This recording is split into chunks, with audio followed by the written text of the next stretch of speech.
Marjovic, do you have any hopes for what first item we'll see this time? I'm still waiting for an actual sword opening. It doesn't look like we'll be seeing that today either. You know, I am too.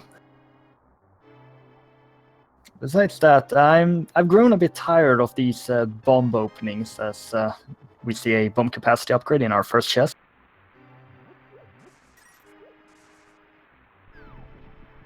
Well, we do see the bomb capacity, but hopefully that doesn't mean that we're leading towards bombs.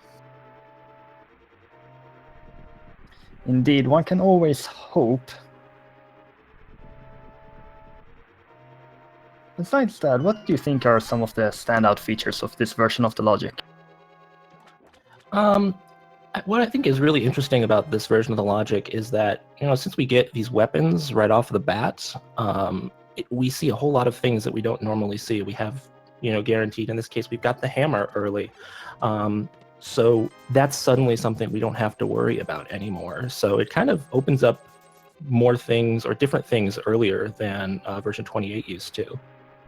Yeah, and the hammer is a really powerful weapon to have this early on, doing the same damage as a tempered sword, the tier 3 sword.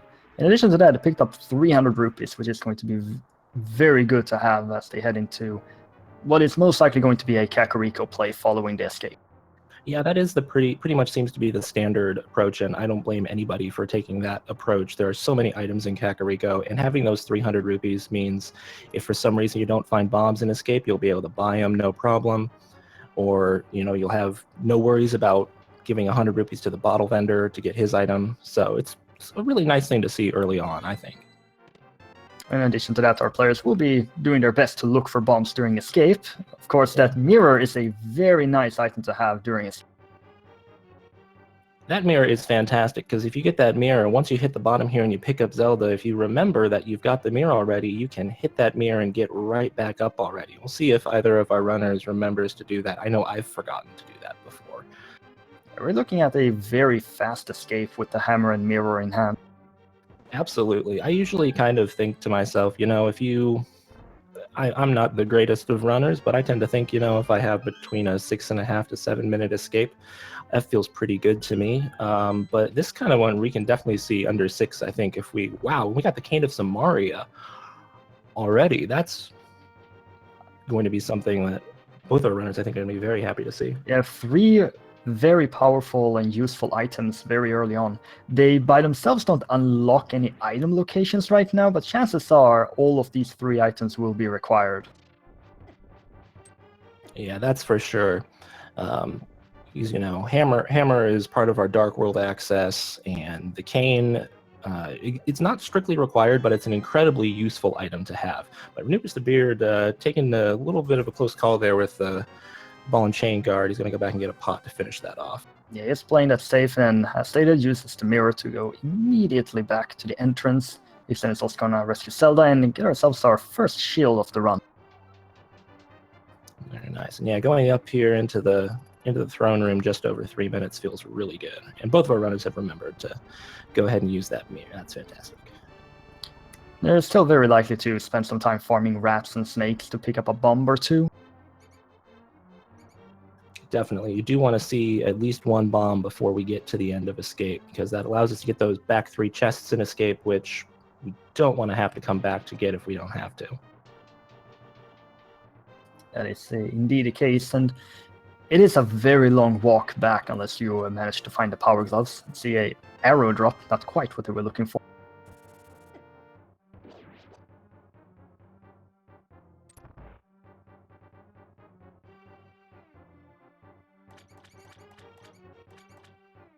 This version of the logic, from my perspective, has tended to give a lot of very useful and powerful items early on, but then tends to go quite linear as they look for that 1 item in a very awkward location.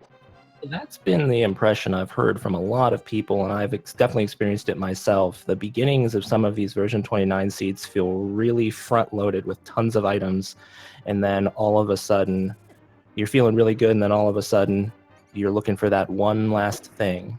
And RanubrisTheBeard here having a little bit of trouble finding his key, but he did pick up the bomb, which he's going to be very grateful for as soon as he goes through that key door. Indeed, and Jixson spent some additional time farming in the previous room and managed to pick up 2 bombs himself.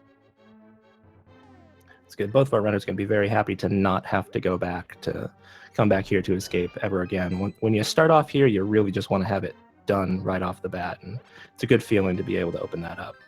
You see the map, a piece of art, and 10 arrows in those chests. Not that was a lot of value, but it's always great to have that off your mind. That's right. If you don't pick it up now, it's just going to be in the back of your head for the rest of the run until you get back here. So even though it didn't pay out anything of much merit, it's just one less thing to worry about later. So. And as our players head towards the end of escape here, Ranubris just a second or two faster than Jixson. What do you think about this tendency of checking versus not checking Lumberjack? I definitely started off as someone who checked Lumberjack all the time. In a heads-up 1v1 race like this, I think it's definitely something that I would consider checking more, because you don't want that to be an item that blocks you. And as far as, because that Lumberjack item, if it's a good item, that automatically tells you must go do AGA 1, and that's something you can pretty much do whenever. And if you're gonna have to do it, sometimes it's better to do it just as soon as you can. Yeah, I tend to agree with that. We also saw a map check, and we have all crystals in the light world today. That's always a relief to see, because the light world dungeons are a lot shorter. Eastern's kind of a runaround, but in general, the light world dungeons are a lot quicker to do than some of the dark world dungeons. So seeing all of those being crystals is a really nice thing, I think. We have 20 rupees here at Lumberjack, and something else about this Lumberjack and the Aghanim. I have to say, I have seen a lot of AGA 1 required seeds this tournament. I have too, definitely. I saw somebody crunch the numbers or something. There's something close to like a 25% chance of a seed requiring AGA these days in this logic. That feels really high. It does feel really high. And that wasn't an official number. That was somebody crunched the numbers, so that might not be completely accurate, but is definitely many more AGA seeds than I ever saw in V28. And AGA 1 makes you think of NMG, and we do have a vanilla mushroom.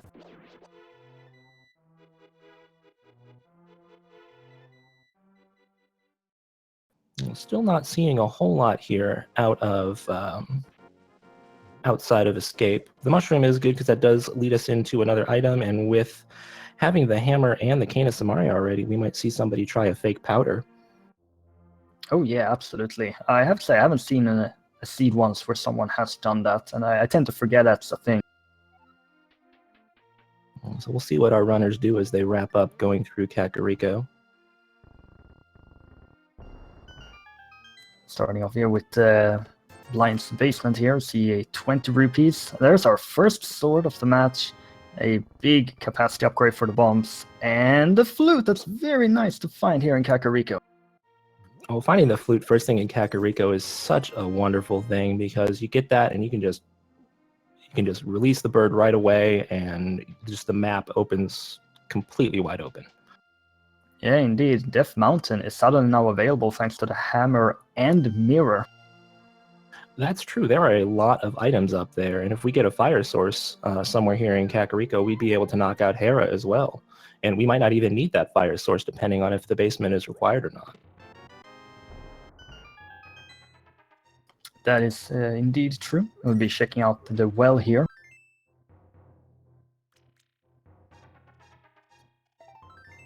Finding a mail upgrade already, which is kind of nice early on when we haven't found any other health yet. Though we did find a number of heart pieces there, so... But still, just being on 3 hearts early on, depending on your comfort level, can be a little scary. So that blue mail kind of helps to alleviate some of that, depending on your comfort level. And the bottle is, of course, a very nice pickup to also have here in Kakariko. Absolutely. Our runners are going to be able to knock out everything in Kakariko. Because with that flute and the bottle, and able to do that fake powder, they'll be able to get every item. The only thing they'll be unable to get right now is that library item, if it's anything of note. Indeed, as they will need the boots for that.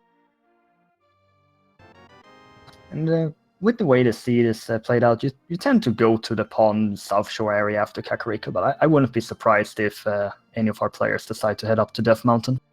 I wouldn't either, especially with picking up that hook shot just right there. We don't need it, but it gives us full access whichever way we want to go around Death Mountain now. I'm just getting all kinds of items here right at the beginning. But I think it could be interesting. That might be our first major divergence we see between these two. One could go down to the South Shore area, and maybe one will go up Death Mountain, or maybe they'll stick to one another and both check the same area. And some diversion is always interesting to see, and then figure out what the thought process is for our players. Jixson is going to buy some bombs, and so is Ranubris. That's definitely a smart choice here. Having only one bomb when so many items are locked behind a bombable wall, you definitely want to have more than just that one. You don't necessarily want to chance it on a maybe I'll get a bomb drop. So very safe, very smart play from both of them. And our items have unlocked the entirety of Death Mountain. It's always a nice thing to have Tower of Hera is fully beatable, assuming there is no fire souls required. And inside of the library today, we have a big heart. Alright, probably not going to see anyone coming back for that, but it looks like Jixson is going to remember to go do this fake powder. RanubrisTheBeard did pass on that, so we'll see if this will give Jixson an edge or not. Ranubris just checked the racing games on aero capacity upgrade, I believe it was, and then heads to the pond. Yeah, that was just an aero capacity upgrade, so I don't think we'll see either of them go through for that. Speaking of aero capacity upgrades,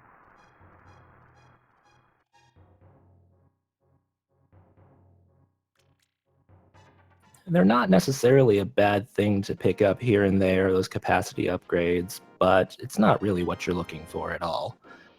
Master Sword is more so something you're looking for. Master Sword is definitely something more that you're looking for, so Ranubris is going to be very happy to see that for sure. We'll soon see where Jixson decides to head off from Kakariko's. He will soon be done. Ranubris is going to do this mini Moldorm, Hylia, Hyplia Cave, whatever you want to call it. That's right. This is another location you want to check really early, because this is 5 items that are in that first sphere of the game that have no strict item requirements other than bombs, which we just kind of assume you have with the logic. And Ranubris opting to use the sword here. I actually like, when I have the hook shot, I like to just pop them with the hook shot because they're single shots and you can do it from afar. But Master Sword works perfectly well too, just single shots with that. And there was nothing of value inside of that cave, and Jixson decided to make the play straight to Death Mountain. Oh, that's exciting. I'm interested to see what we have up here. This is the first location that anyone's going to check that has been locked by items. So this might be where we see more progression, or perhaps there is something else remaining here, perhaps over in the eastern area, or it looks like Ranubris is going to go do Ice Rod Cave here. Ice Rod Cave is one of those locations that seems to have very high value in this version of the randomizer. Really, I'm of the complete opposite opinion. Really, I've had a few. I've seen several major big-ticket items here. It seems more valuable than it was in V28 at the very least. And that may be true. We see pendants in Palace of Darkness, Swamp, and Mire.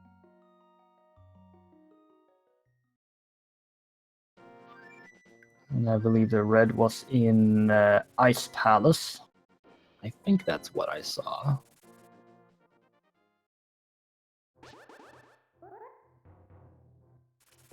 Now So I Jixson, missed the Ice Rod Cave. Did you see that? Oh, a bottle. yeah, it was just a bomb capacity upgrade, I believe.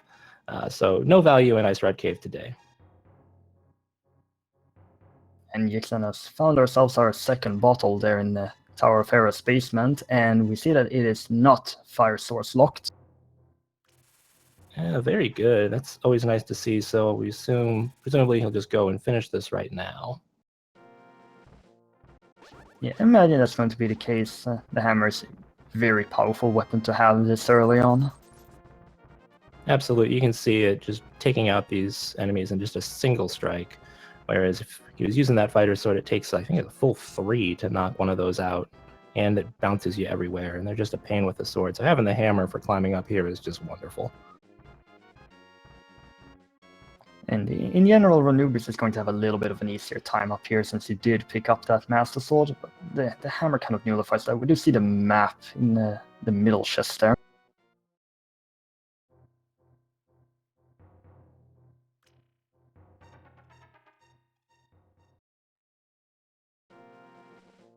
And Jixson is opting to just do the drop to the big chest.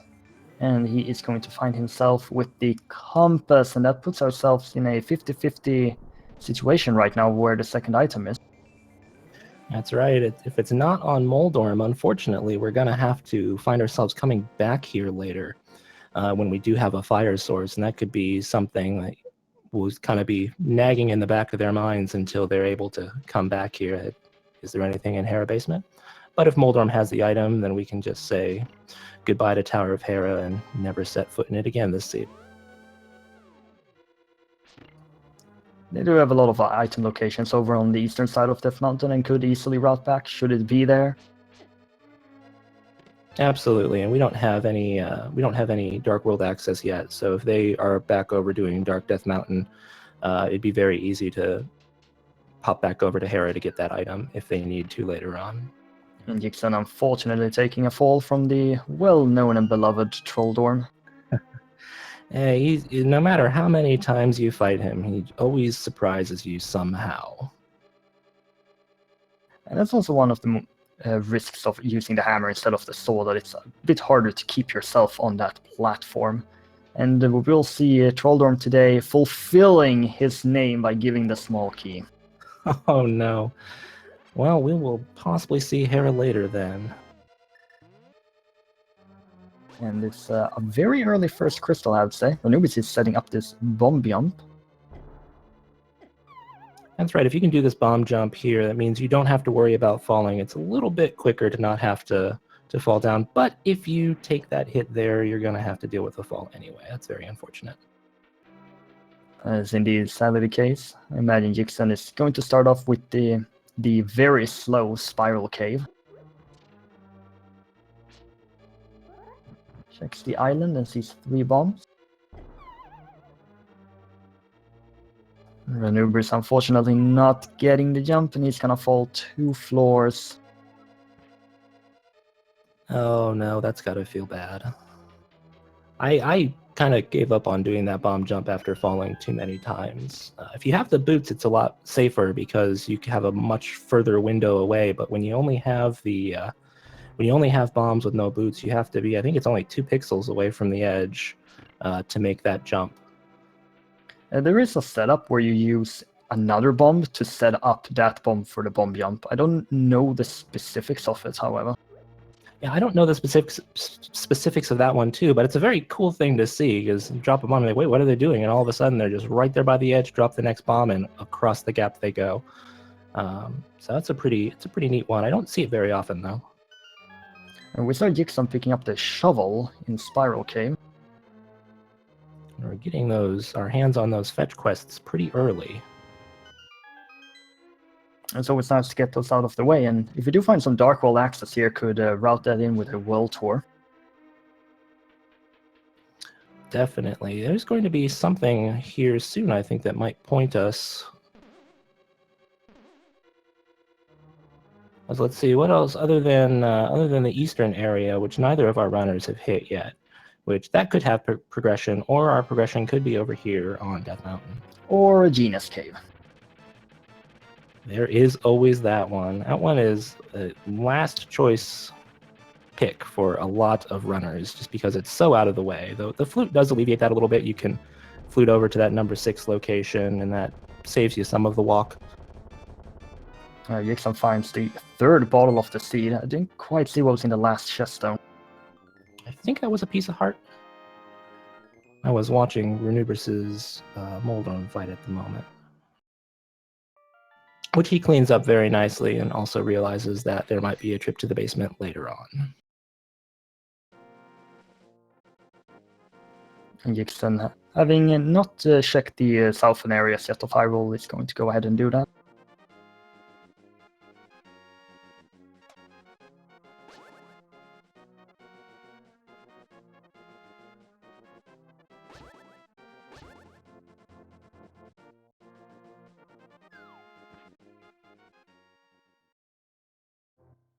And he's going to be very happy to find himself his Master Sword.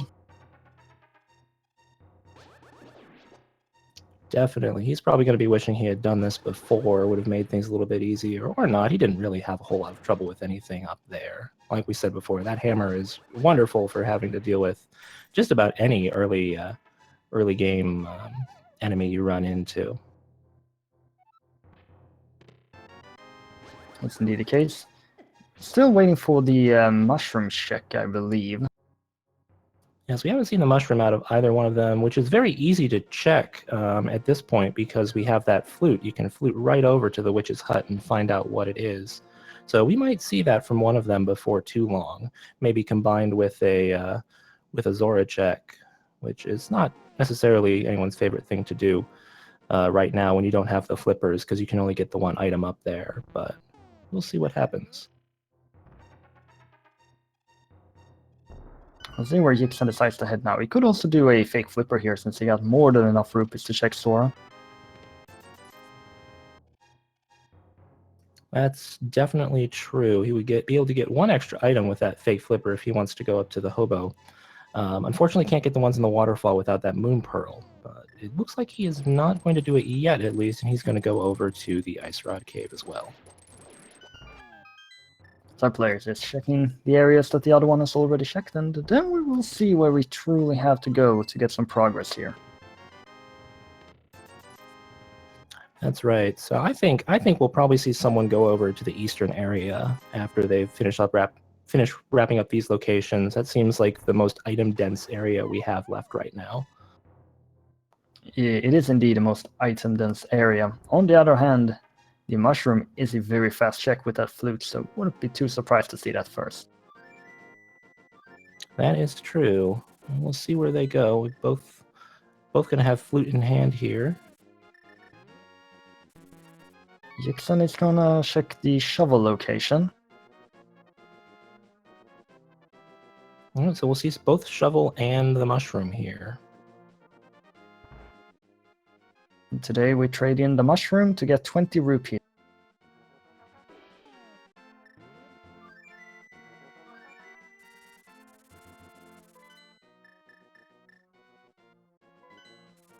Not really what you want to see, but like you say, it's a quick check, so... Oh, digging up the gloves, though. Oh, that's going to be big. Those first pair of gloves is always very nice to see. And if we get Moon Pearl here, that does give us access to the Dark World. And Jixson hoping to... Oh, the boots are on the desert ledge.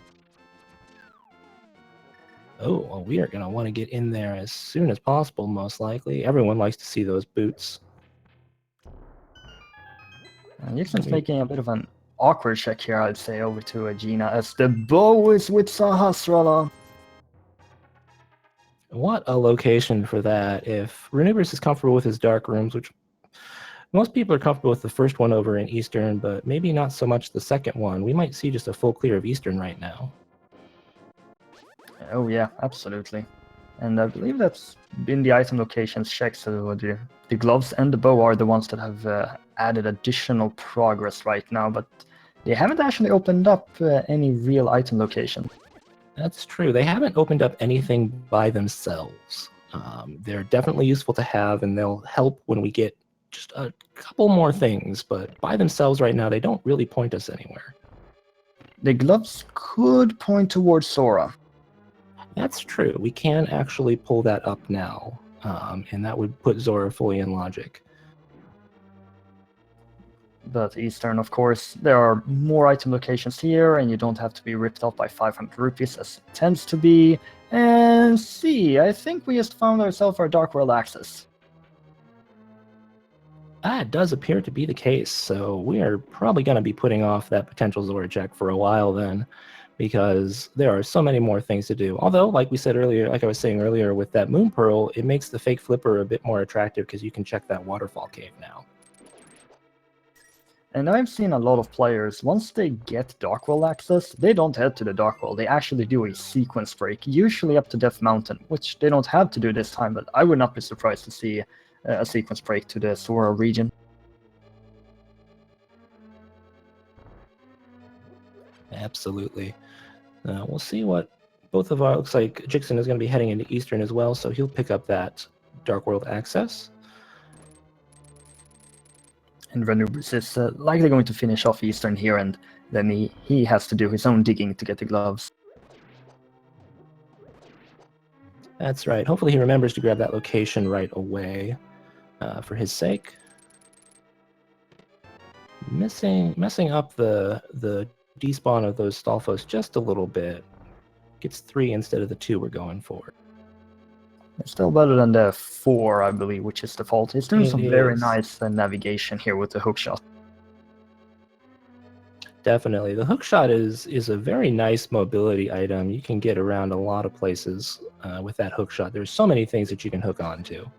It can just speed you up little fractions of a second at a time everywhere. So it's a very nice item to have early. And the hookshot also lets you skip an entire room here on the eastern side of Eastern. Absolutely, and that's always nice to be able to do. It feels strange sometimes to actually go into that upper room there if you've done this enough times with the hookshot. I can agree with that fully, and Ranubris navigating the dark room without any major difficulties. That's right. That's probably one of the easier dark rooms to do in the game. I think I see most runners do that dark room, especially if you have a sword with the sparkles to follow you around. You can pretty easily always see where your location is. And Ranubris here a bit low on hearts decide to take the safe approach to kill the enemies instead of taking the damage boosts. I don't blame that decision at all. You really don't want to take a death here because that's going to set you back very, very much. It's going to take you a lot longer to run back here than it is to clear the room.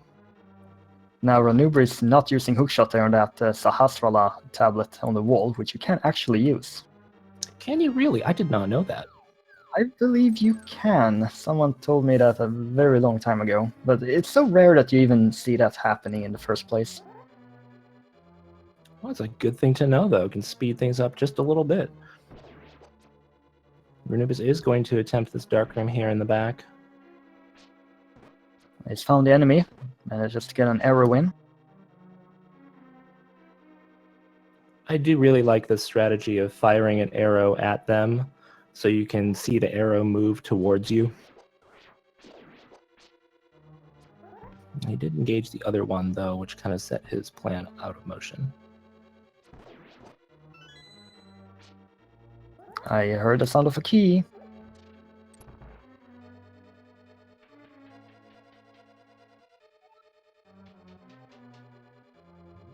And that's safely navigated dark room. Jixson playing very risky here with the damage boost down to half a heart.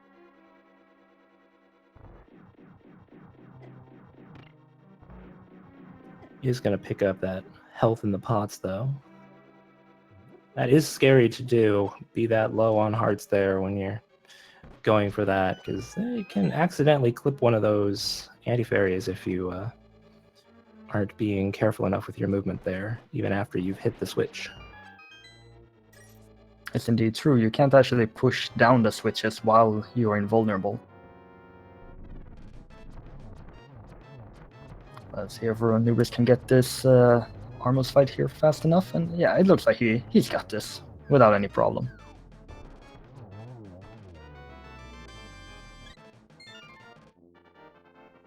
Almost a textbook fight, just slightly too late getting that last one to turn to red, but that was a very nice fight nonetheless.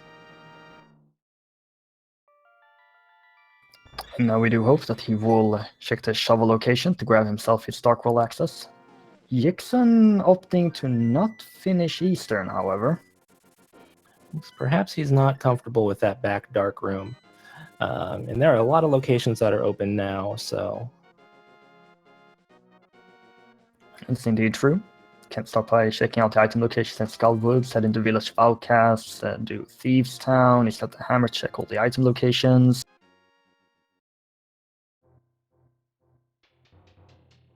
It does look like it's going to be a Skullwoods check first, though.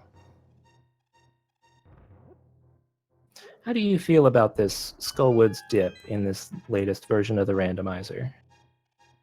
I think it's fine. Just go up and check the first area where you go down the hole, not go into the switch room. Just check those few chests there. Yeah, I would tend to agree. It's really quick to just pop in there, see what there is. Because if it's progression and you avoid it, especially as a pendant dungeon there, or no, it's not. But you know, even if you're not going to finish it yet because you don't have Fire Rod, you still kind of want to dip in there and see if you have anything to pick up there. Jixson actually starting off here with this graveyard play. Now, this is an item location that I tend to see be very late in most players' route. Definitely, it's out of the way, so you tend to not want to come to it until like you can route King's Tomb in as well. But sometimes you might even just forget about it if you pick up Boots late. But it holds an item just like anything else, so there could be something here. And it doesn't even have boots, so it's just a single item location check.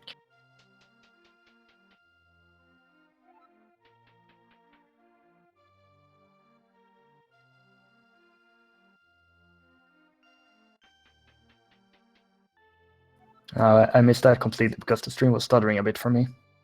Sorry, I did too. I was just looking to see Ranubris checking Blind's Hut once again. And I was a little distracted by that. I think he's forgotten about the shovel. Oh, you know, I think you're right. He thinks he missed something in Kakariko and is running around trying to figure out what it was.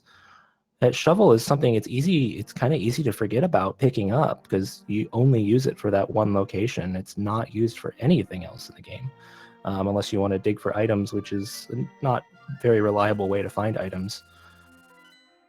And not only that, the item is actually hidden behind the flute, so he doesn't even see it when he opens his menu. But maybe he realizes now when he sees that press Y. Oh, I hope so. I hope he realizes soon. Yeah, because it does have that Y lit up when you have both items. If you don't have both items, you don't see that Y. It's just very unfortunate for Ranubris.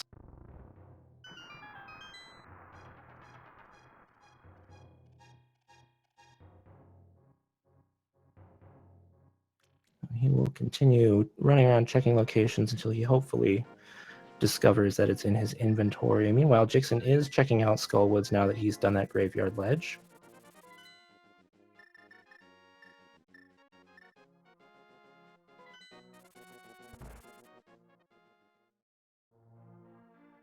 Even checking Link's own house to see if there's an item there he forgot.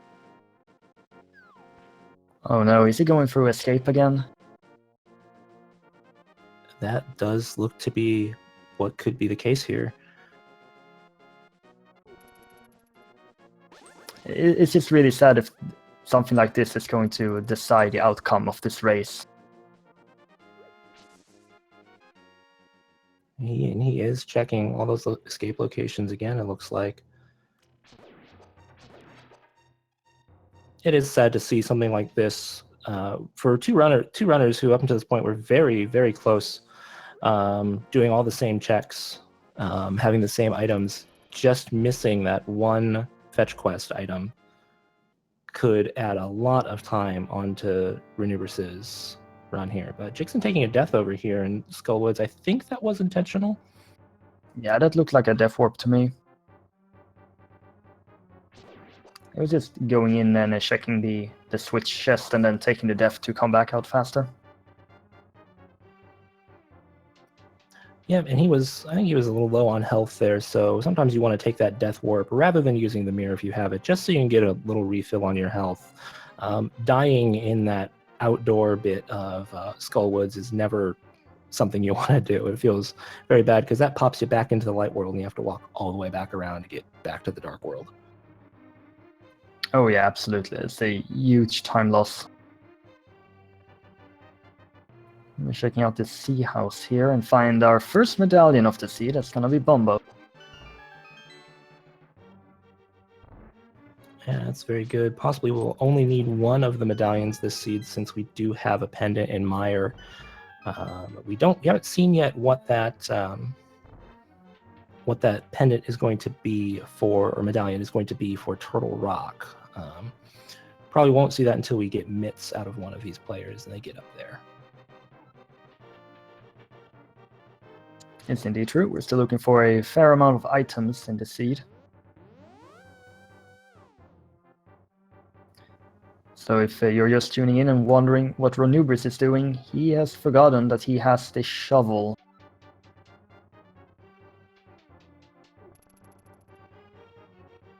And that's right. Hopefully he does realize that before too long, but he's going to continue double-checking all of the back of escape here. Luckily, he does have the mirror to let him pop back and forth very easily once he does check those locations, but this is still adding quite a bit of time to his run. It looks like Jixson is going to be stepping into Thieves Town now. Yeah, it's a solid, pretty natural transition to do after going through Village of Outcasts, and he can clear it fully. He has the hammer, it's a crystal, so why not? Exactly. There's absolutely no reason not to clear this right now. So we'll see here. And Thieves Town has 4 items in it, and any one of them could be something to point us in the next direction, because we are looking here to find something more to point us into other dungeons. And Thieves Town is also one of those dungeons where it doesn't matter if you're doing it as a full clear or in go mode, they take pretty much the same time anyway. They really do. You don't really get to cut many corners with Thieves Town, so there's really no reason to put it off, because you don't save much time by go moding it. You do end up not having to check that chest for silver arrows, but you just don't need to. It doesn't save you a whole lot of time if you come back here not needing to check those chests. Yeah, it's basically just a big chest that you get skipped out, and maybe some of these early chests depending on where the big key is found. Absolutely. The silvers are, of course, going to be very useful, as Ranubris is still backtracking through the spots he's been to, and now be checking out Death Mountain again. And the shovel was up here, so maybe it'll jog his memory that he picked the shovel up. Well, all we can do is hope right now. That's right. Jixson here proceeding through the Hellway. Has that name because it's a literal hell to try and get through here, but he seems to be doing a pretty fine job. The hookshot is very helpful. Yeah, without a doubt, you can hookshot to all of those statues there, and depending on the enemy placement, can get through a lot of things. Even with that, the enemies always go in ways you don't expect, so sometimes the hookshot doesn't always help you there, but it does make navigating it a little bit easier with those invincibility frames while it's out.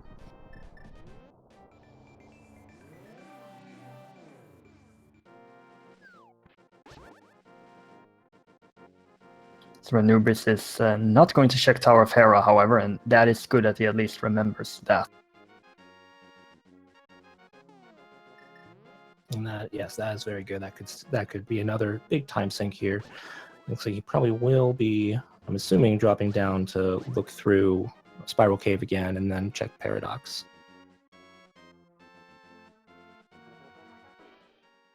Yeah, he doesn't do Spiral Cave, so he may be confident that he has done that, and we know he has. Absolutely. Well, we'll see what he decides to do after this, because I believe that runs him out of the earlier locations he checked. I would imagine Ice Rod Cave, but that's such a remote location, you tend to remember if you check that one. That's right. I wonder if he will fake Flipper over to Zora. We still haven't seen that. That would be a new location that could point him to something. That is indeed true, but of course the item he's still will need does those. unlock Zora. Yes, that is true.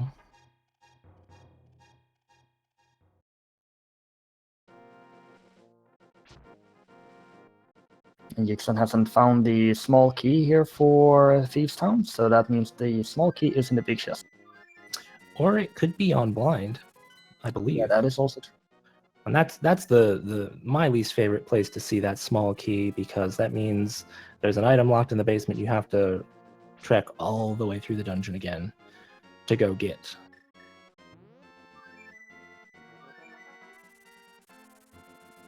Jixson taking out the B here.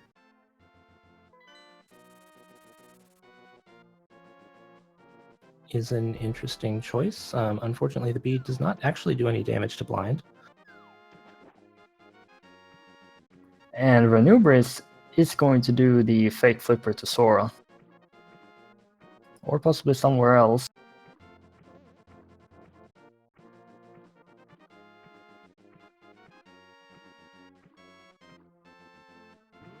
Looks like he'll probably check that ledge there and, yes, go down to Zora. Meanwhile, Jixson is just wrapping up the third phase of his blind fight. Just one more hit, I believe. Yep, and there we go. It's a very close call there, down to a single heart, but does manage to edge it out. The blind fight is interesting because it seems very random the first time you ever do it, but it is 100% a scripted fight if you do the exact same things when you go in there. But if you don't have a plan for blind, it can kind of get out of control quickly. Oh yeah, absolutely. And the thing here also for Ranubris is that even if he finds something here on Sora that gives him progression, he still won't be able to get those gloves, and you always need Titan Smiths to beat the game. That's right. And yes, if he finds something here that points him in another direction, he is still going to be out of logic for this the entire time until he remembers that shovel and goes back to get it.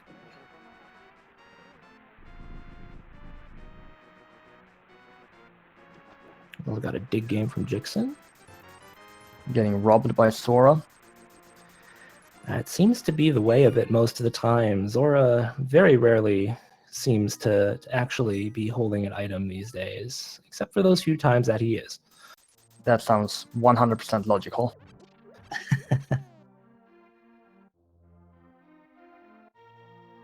And Ranubris is taking a moment here to think.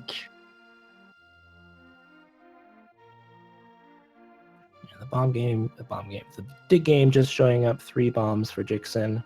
Ranubris contemplating where he can possibly go.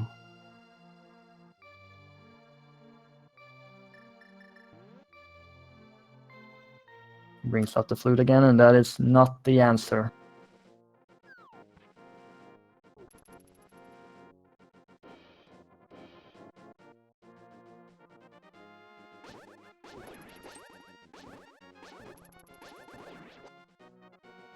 And I think at this point, the race mates sadly just have been decided by this.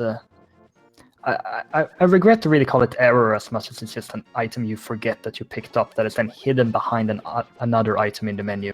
That's right. It's very difficult to remember you've picked that up, because especially when you've got the flute already, the flute's blocking it, because obviously the flute takes priority, and the shovel is like we said before, that one-time use item, and then you just forget about it, and sometimes you just forget about it in the first place. And it is very unfortunate to see that is the thing that is putting Ranubris so far behind right now. It's going to be very not impossible for him to catch up, depending on if there is an item that trolls our runners at the very end, but he's got a very, very big time deficit he'll have to make up.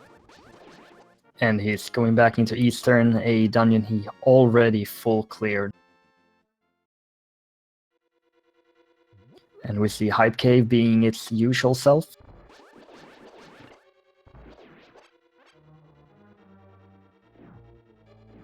Yes, Hype Cave seems to have got its name a few versions of the Randomizer ago, and it seems to not be living up to its name quite as much as it used to.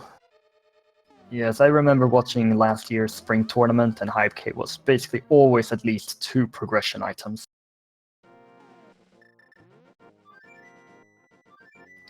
Good old days when progression didn't exist for gloves, swords, and the like.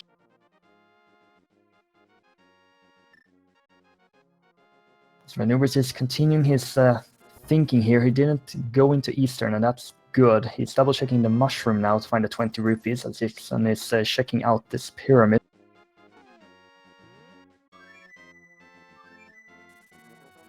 And that was a medallion I saw.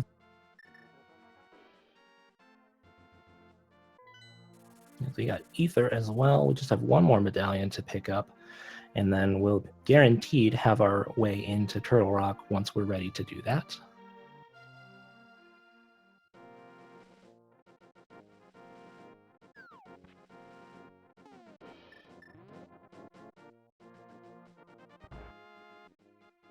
Ranubris running down, checking the race game again, perhaps?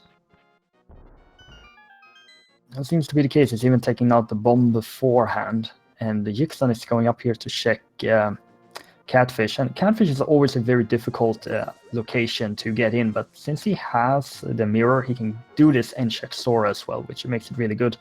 And he hasn't actually delivered the mushroom yet. Oh yeah, that is true. So he'll turn this in on the way and pick up his 20 rupees, which will go into his Zora fund to turn more money into less money. As the order dictates. We'll pick up a blue potion here on the way, though. And for those of you who are just tuning in and wondering, why is Ranubris just running around? He has forgotten that he has the shovel, which gives him power gloves.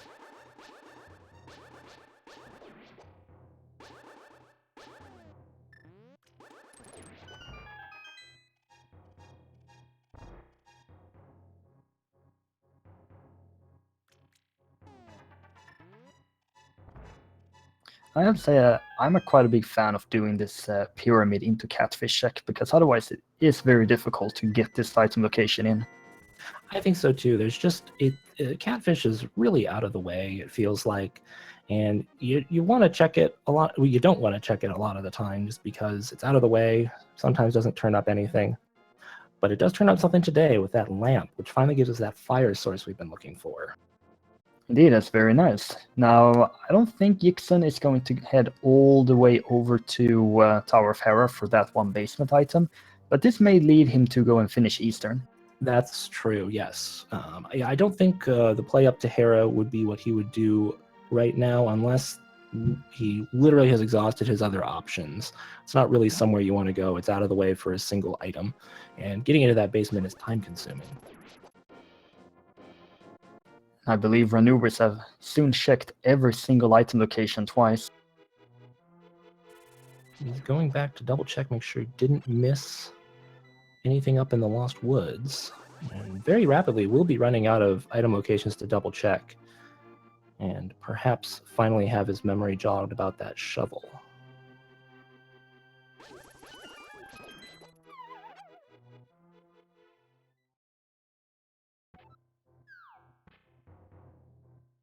It's really hard just to say anything more about what has already been said about Ranubris in the sea. Yes. Meanwhile, we'll see what Jixson is going to do with his lamp now. Indeed. And I have to say that a long time ago, when they allowed you to recheck the back of Escape without the use of the gloves, that flipped out a lot of players because they did not anticipate that, and a lot of players got locked out and got very surprised by that. So these situations where you forget an item can unlock something or something along those lines, many people have experienced this in the past. This is nothing new. Absolutely. It happens to everyone at least once. And Ranubris is really taking his time here to think.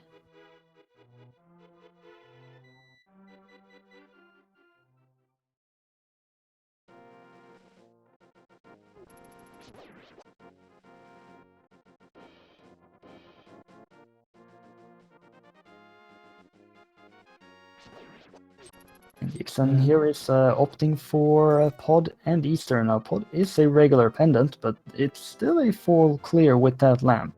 That's true. He's got the lamp, he's got the bow, the hammer. He can do absolutely everything in Pod. There are 5 items in Pod. So this is not a bad choice to make here, I don't think. And when he finishes up in Pod, he can pop right back into Eastern and finish that finally. So this is a nice thing to do right now, I think.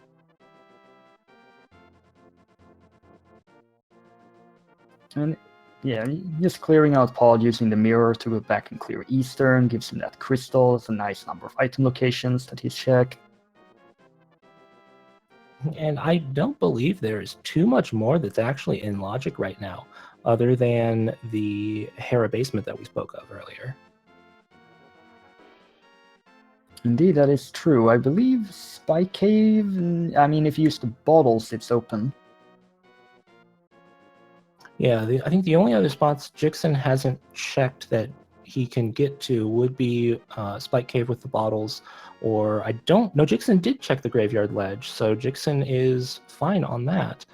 So I think it's just here and here, the last spot in Eastern, the Hera basement, and then Spike Cave. Finds himself a small key in that first chest, as it's the typical item. That's right. I think most times you come in here, you do find that small key there. If you don't find a small key and you find an item that forces you over into the bow locked side, which is not a problem with the bow or with bottles, which we won't be seeing that that glitch with the bottle today, I don't believe, because we have the bow. So there's no point in using a potion for that, I don't think. Indeed, that is the case.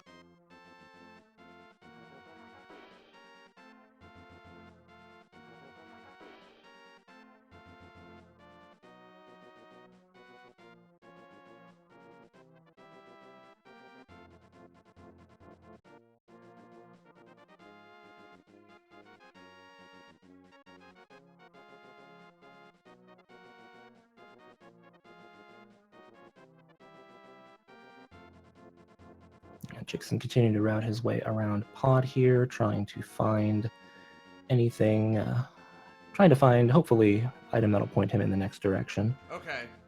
So... Pod, in my experience, Pod Yeah. seems to get kind of front-loaded with keys and dungeon items because there are 6 keys in the pool.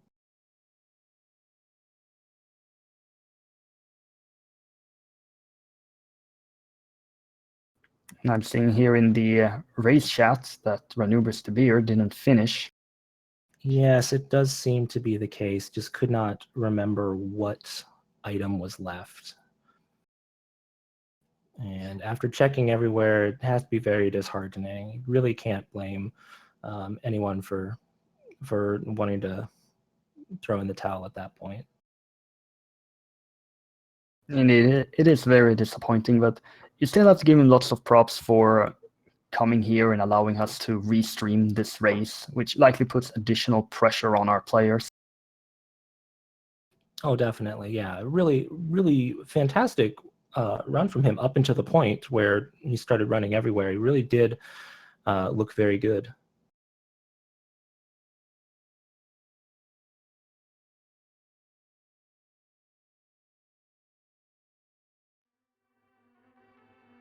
But it is rules of the tournament that one of our racers does have to finish, even though we had a forfeit. So Jixson will be completing this seed.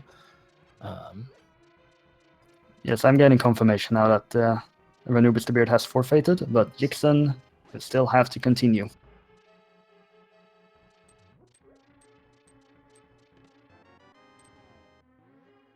So for us here now, it's a matter of trying to figure out the fastest way to go about in routing the seed. You do Pod, now you get the items there, you can then head to Eastern. Where would you go after that? Well, it's going to depend what turns up here. If we don't get anything pointing us in a direction in Pod, which I don't think we have yet. I didn't miss anything, did I? I haven't seen anything yet. Yeah, so if we don't get anything pointing us in Pod, I'd immediately, if I was in Jixson's shoes, I would mirror over, finish Eastern, and then I would probably go check that Hera basement. Because I'm not thinking of too many other locations that are in the logic to check right now. It looks like we will not be seeing a hammer yump today, which is just fine. There's no actual need for it. And so when we get to the end of this, we'll probably just mirror back and then walk. And we might not even walk to Helmasaur. We might just check out. And there are the flippers. That is the progression we've been looking for. That's going to open up Ice Palace and Swamp. The Ice Palace is actually not open because they're still lacking the myths. Red Oh, that is Mail, though. true, yeah. The Red Mail is a very nice pickup. And just in general, with this mirroring pod, just makes routing it so much more effective. Oh, the cape, but he did already check Bumper Cave earlier, but that does put the Spy Cave in logic. Yes, and it does look like Jixson is going to go through and take down Helmasaur. Even though this is a pendant, I wasn't counting items very well. I believe Helmasaur King does have an item. Yeah, I didn't count the items either. Regardless, it's still a fair play to make. I see the map and the compass there in the menu, Yes, so yeah, there's so an item. definitely does. Even though sometimes you might think, you picked up these flippers already, and great, that was the item I needed from Pod. Let's get out of here. It's a pendant dungeon. But that's not always wise, because there's nothing saying that there can't be 2 progression items here. We've had a good amount of seeds where there's been 2 progression items in Turtle Rock, and players have left after finding the first one.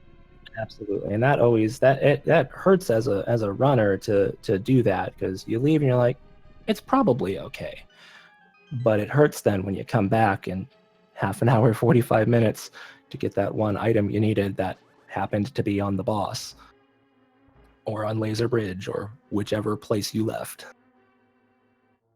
And this version of the logic has a tendency of putting something in Turtle Rock. It really does feel that way. And we haven't seen either of the rods yet, so I don't think we'll see any trip into Turtle Rock until those turn up. But we do have chests open in Turtle Rock if our medallion is Bombos or Ether once we get those mitts. Yeah, those mitts are always a big item lock. Absolutely. It's going to open up many, many locations once we find those mitts. As for Helmasaur King, you will need a total of 17 hits with the hammer to break the helm. That's right. It'll take 17 hits there, and then with a Master Sword, I think it's 8 hits to the gem in his face, or you can just shoot a single silver arrow in there, and that'll knock him out in one shot. Assuming Helmasaur wants to stand still. He does not like to do that. You gotta be real quick on the draw with that silver arrow to pick him off. Only getting an arrow capacity upgrade, so nothing to see here. Though we do pick up that pendant, we have no idea if anything is on pedestal. So it could still be worthwhile having done this. And at the very least, it's not on Jixson's mind anymore. Indeed, it's always nice to get something out of your mind like that. Checking out that one item location just to clear it and be certain that you do not have to come back for it. And now he's going to go and finish off Eastern Palace. Yeah, and that's the play we were both saying is probably the best thing to do here. It's right here, just a quick mirror into Eastern. And it always feels good to route Eastern and Pod together, even if you've been in one of them already. It feels good to be able to do both of them at once like this. I absolutely agree with that, since they are in the same location, and the mirror just makes routing Pod, as stated earlier, much faster as well. So it turns out to be a very fast double dungeon check, and if both of them turns out to be crystal, as it sometimes is, it goes very fast to get those 2 out of the way. Absolutely.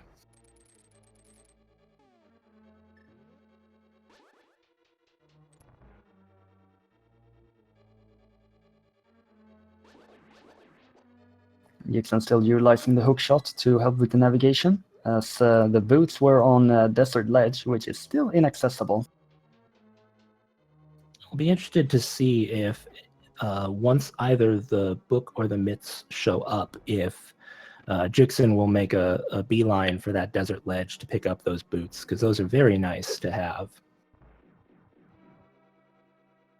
Yeah, the boots just make everything go so much faster.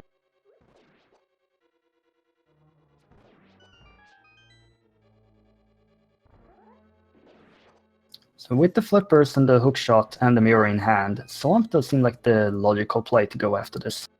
I think so too.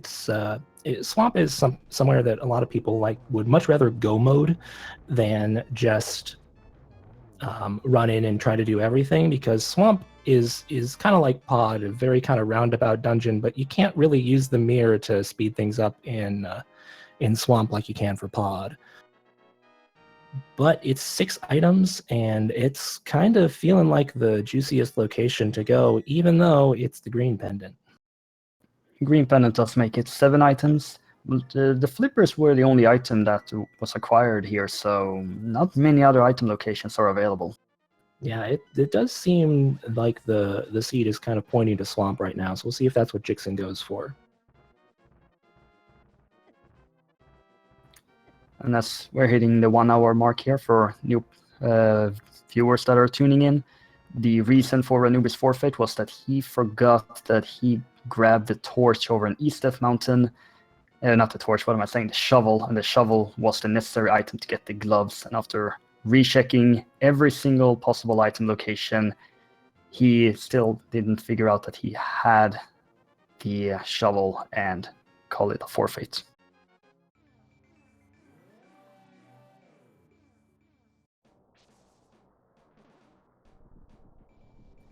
And Jixson here is opting to check the Tower of Hera basement. Yeah, he's checking that, and I wonder if he'll route in the Spike Cave check right afterwards.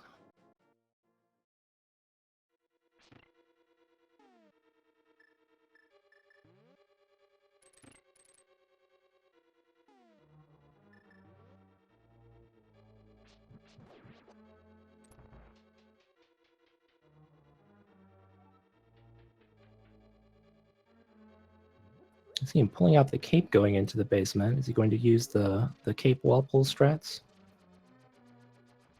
I don't tend to see that a lot in this tile room, but the Ganon's Tower tile room, it's much more common. Absolutely, and it does look like that's what he's going to do. For anyone who doesn't know what this is, while Jixson is using the cape here, he's pulling on the wall, which, interestingly enough, makes it so that the cape doesn't drain your magic. We more often see this used in the tile room in Ganon's Tower, as Marjorie was saying, but it's also something you can do here.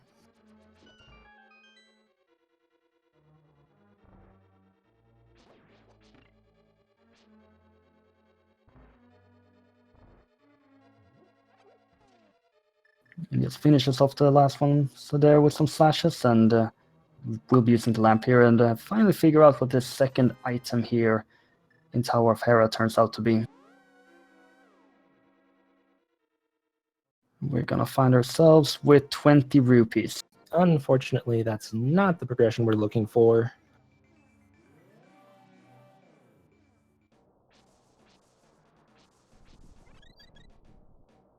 And this does seem to be Spike Cave. That's right, and this is a very smart check here, looking like we're looking for the fairy there to top up our health.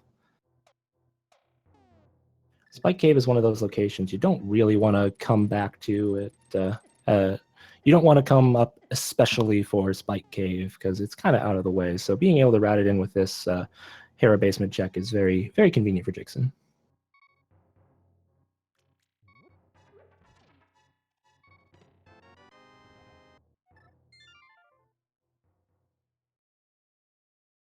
A bit of a close call with this heart and magic count, but does get through and finds the unique 10 bombs that are the bomb starting weapon item. That's right. That was actually an item that was added for this version of the randomizer to be the bomb start for escape. That 10 bomb drop does not exist in the vanilla game. And to me, this looks like Swamp. This is looking a lot like Swamp, which I think this is a very smart play, because there is not a better looking location than Swamp right now. I'm trying to figure out what other item locations actually are available.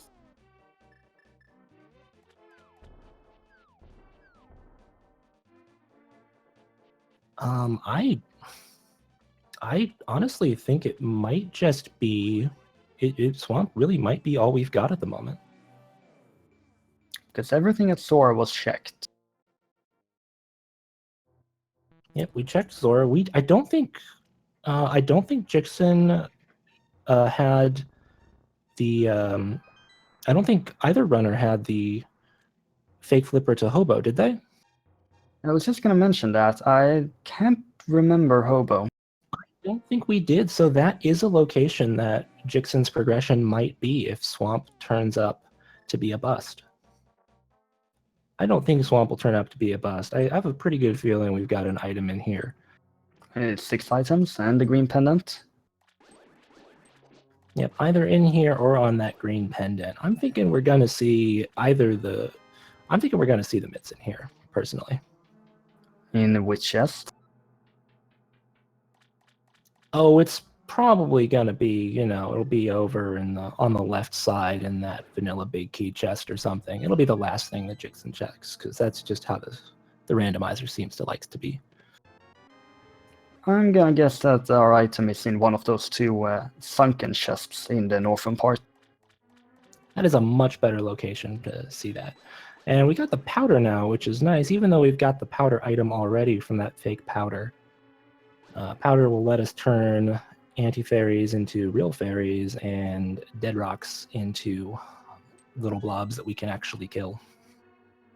Yes, we know that Batcave does not have any item, but Jixson does not know that. I thought Jixson was the one who checked that. I thought it was Ranubris. Well, perhaps we'll see here if Jixson ends up going there. Yeah, we'll figure it out in due time.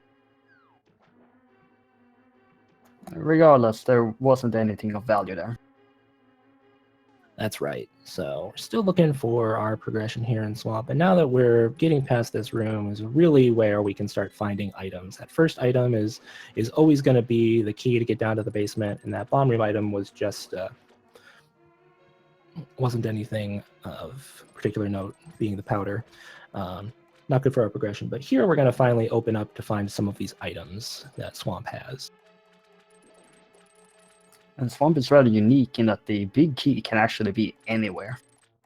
That is correct. The only thing that the big key opens up is that big chest. So the big key could actually be in the big chest. Just a piece of heart so far. Let's see if Jixson does look like they are going to go and do this, do the left side here first. Hopefully they remember just to hit the switch here and go out, and they do. Excellent. I have definitely before hit that switch and then immediately flooded the key, which is something you never want to do. Yeah, I have seen that happen too many times. It is one of the safe things about coming back to do left side, which is slower, I believe, than doing it right now. I'm pretty sure doing it after finishing the entire dungeon does end up being slower in general if you're going to check all of Swamp. But if you do check it later, there's no way to actually flood that key. So I think it's fine to go and clear the boss if you've opened those two previous chests and you didn't find the map or the compass in those two. You just go straight for the goal. I would tend to agree. That's the rule that I personally follow for checking left side first or not. If you don't find any dungeon item, you just kind of cross your fingers and hope that the dungeon items are on the left side.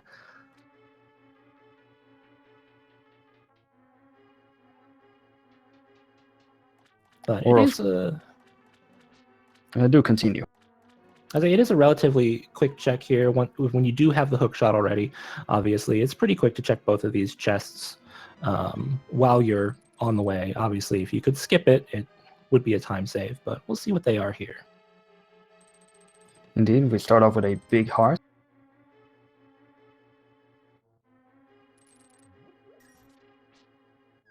And in our second chest, we see the compass. Oh, it looks like I was wrong, and that's okay, because that's a terrible place to find the progression. It's fine to be wrong. I think sometimes when you're going for the trolliest possible outcome for the seed, that's the best time to be wrong, because we don't really want to wish ill will on our runners or anything. And sadly, with the way that this race turned out, don't really think that any wants any real trolls to happen. Yeah, absolutely. As you can see, we're bypassing that big chest because we do not have the big key yet. As we said before, it can be anywhere.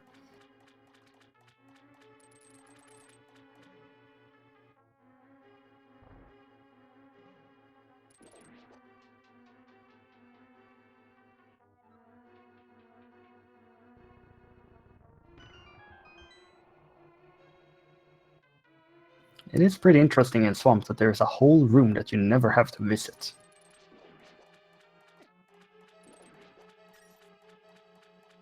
That is true. There are a few rooms that are just completely unneeded rooms in some of these dungeons. That room there that you're talking about, I have accidentally slipped into a few times just by pressing up while pushing that statue. And here we go. We did find the big key down here in those sunken chests. So Jixson is going to run right back up and check that big chest now. Now, these stairs here are a bit weird. They are. Sometimes they drop you back there and just force you right back down the stairs. And it can be very frustrating. I don't know if there's a way to avoid that happening, I believe, but I don't know what it is. And there we have our mitts there in the big chest. That's what Jixson's been looking for. That's going to open up a lot of the locations here. Actually, it opens up just about.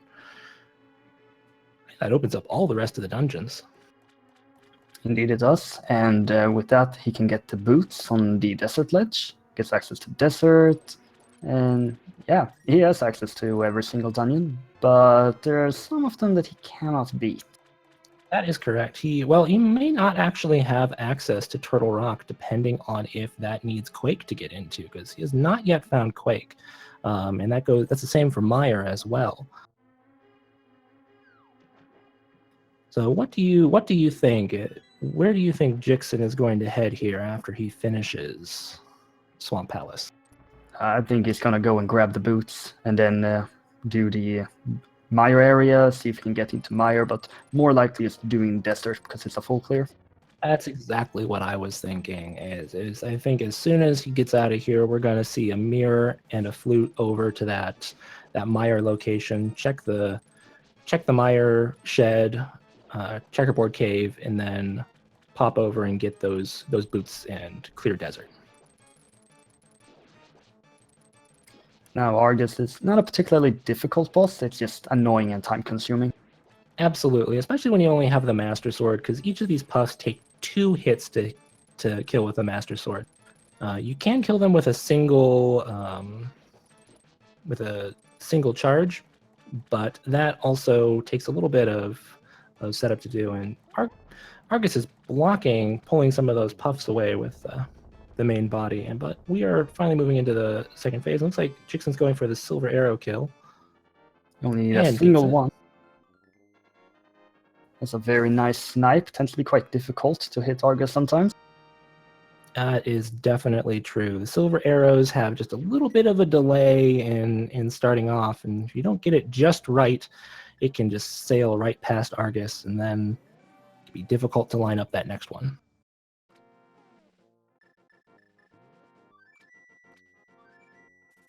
And interestingly enough, that is also Jixson's second pendant.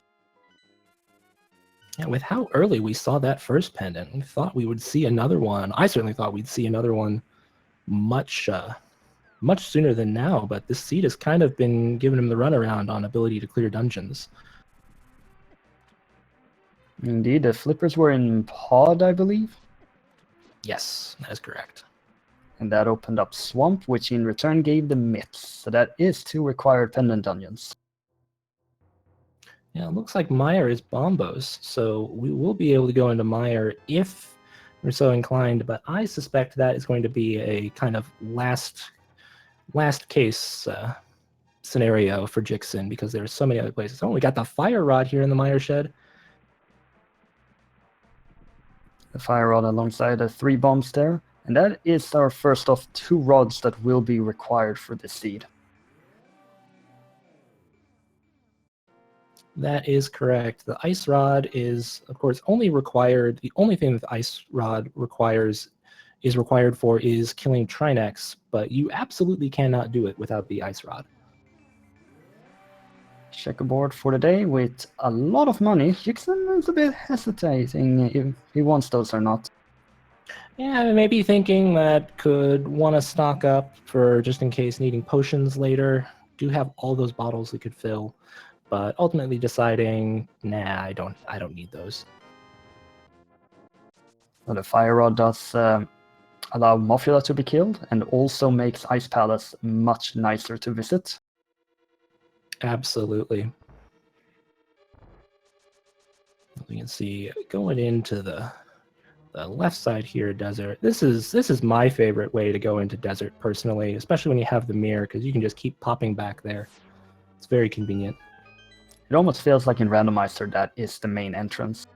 It really does. So many. Oh, we got the big key here on the chest. There's a torch. I don't know why I called that a chest. Accidents happen. I do it all the time. Yeah, sometimes you're talking and just the wrong words come out.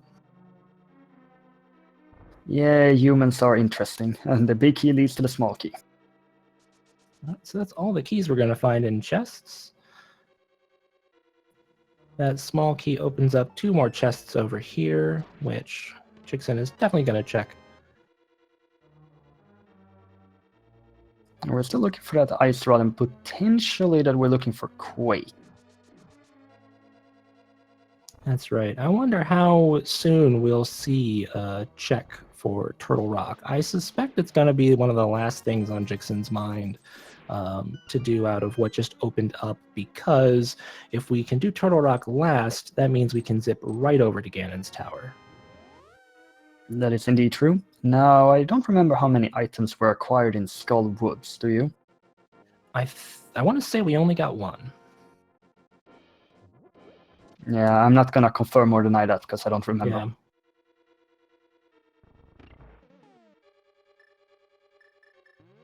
Imagine after this, if there is nothing in here, Ice Palace is still the logical play. 3 items, Crystal opens up a Pyramid Fairy. Definitely. That makes Ice Palace a very attractive play to follow up this desert clear.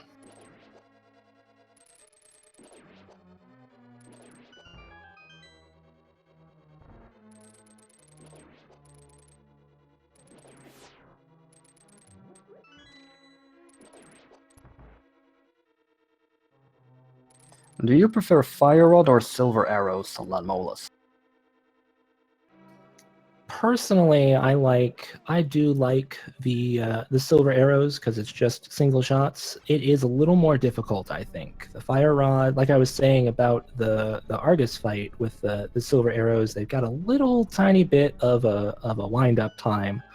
Where the fire rod, it just feels like as soon as you press that button, it's out and it's heading to its target. So I think for comfort, I think the fire rod feels better, but I would prefer to do it with the silvers, if that makes sense. Yeah, bigger risk, bigger reward. Right. And it does look like Jixson was going for the fire rod strats. Unfortunately, does kill 1, does not get the other 2 yet, but he does have a head start on the kill now with getting a fire rod shot off on both of them. He doesn't really have any risk of dying here, so he's just gonna keep not on at whacking him with the Master Sword. That's right. Landmola's is the first phase is they always pop up in the same place, but after that it is completely random where they're going to show up. So you never know quite what you're going to get, but it's very easy to dodge the rocks that come out. So if you know what you're doing, it's a very safe fight, just might be time consuming. Yeah, the rocks always come out in the same angles. It just depends on how many you've killed, because the more you've killed, the more rocks come out. That's right. And that is crystal number 3 for Jixson. He's taking out the flute. Where is he going?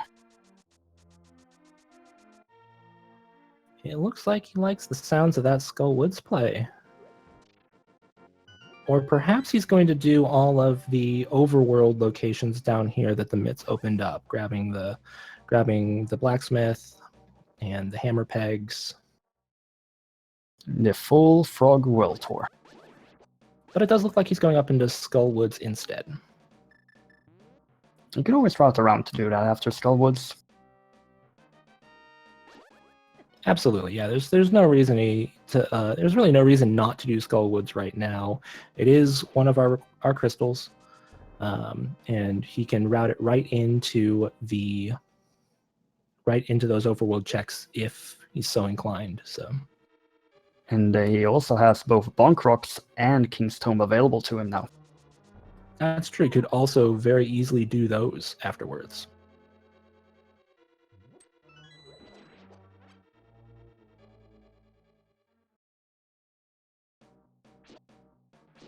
Picking up this key over here. It's very nice because it allows you to, with having 2 keys now, that's going to allow Jixson to skip killing the Gibdo in that last room right before Mothula, which can be kind of a chore to do at times with all the things going on in that room.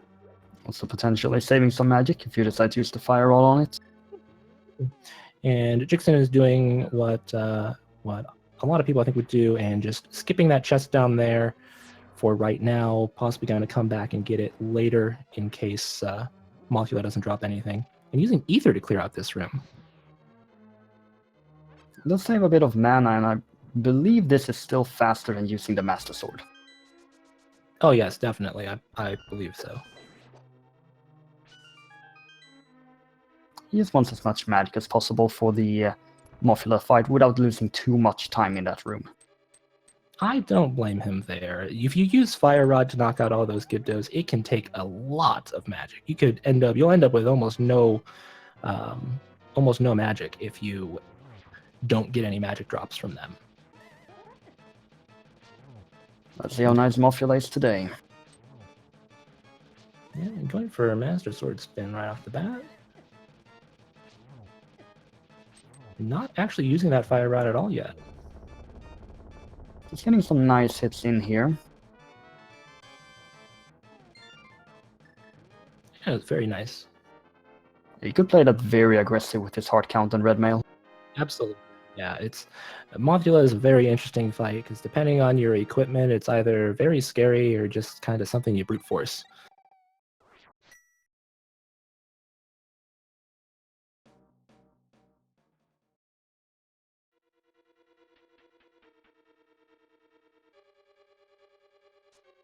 And that is crystal number 5 for Jixson. That's right. Once we got the flippers and then those mitts, that really puts us into a spot where we can just start zipping through these crystals. And just going back in to get this this last chest. It is a clear indicator that he's still missing at least one item in here. He's gonna find himself with a compass. That's not what he's looking for.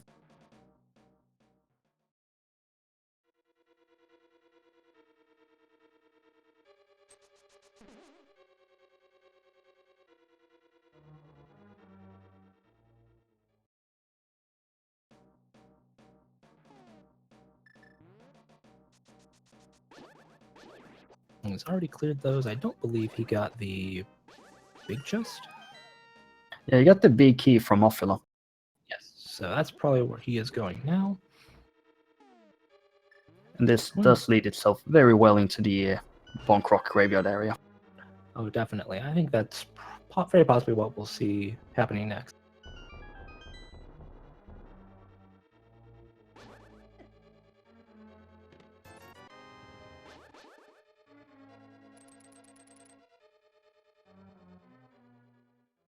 And this entire chase for 5 rupees.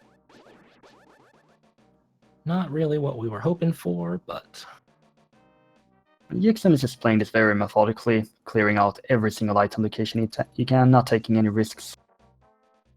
I think that's a good play here. You don't want to be too aggressive with leaving items behind, because if that one location you left happens to be what you're looking for, it can delay you majorly. And he is going to check these bonk rocks here, it looks like.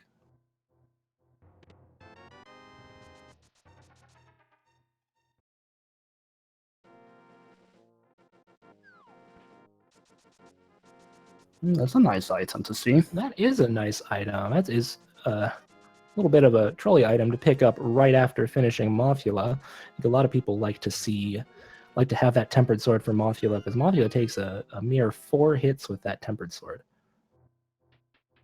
And then all the way over to Kingstone.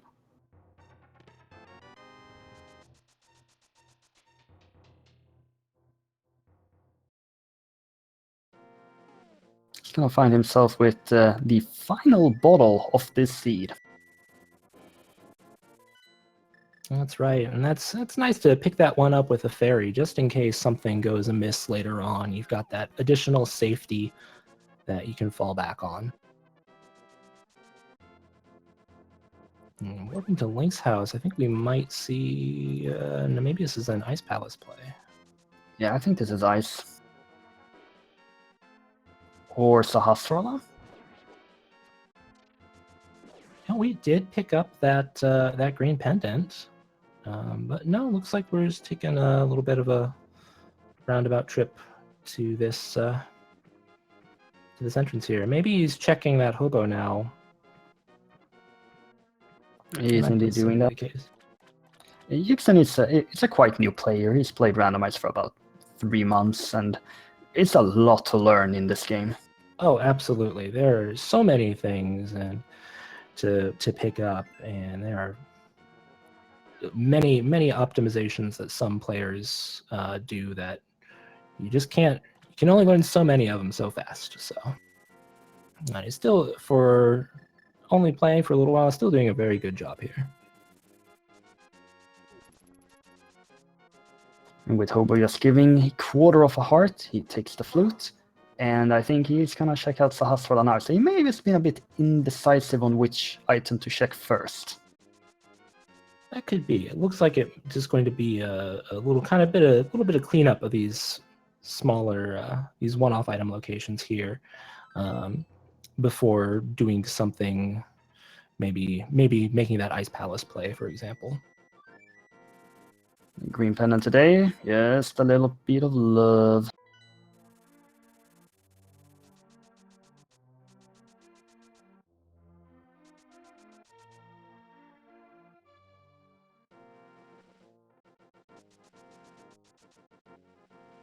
Batcave check. Or...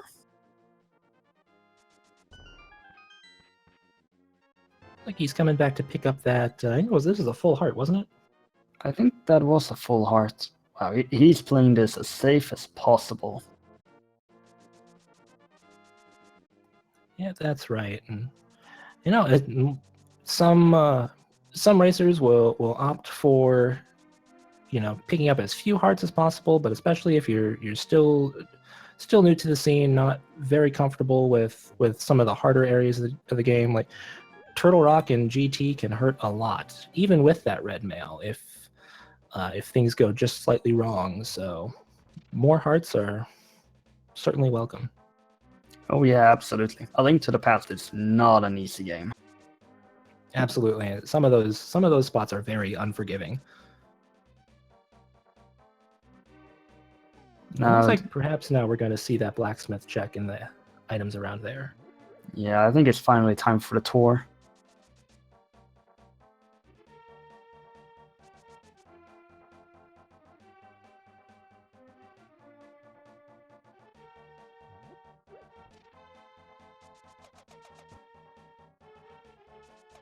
I can't really say I blame him. Ice Palace isn't really a dungeon you want to do, even though it's required.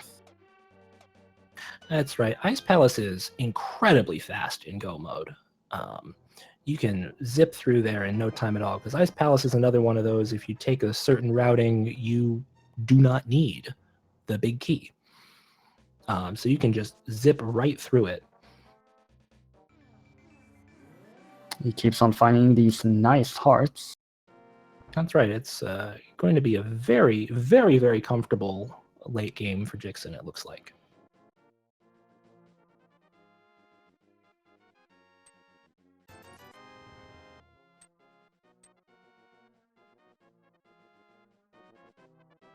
And at this point, we are looking for the Ice Rod and potentially Quake, as the Smith's just whacking on some bombs. Seems like a very dangerous line of work, if you ask me. I guess that's why their house is so remote. Yes, that makes sense.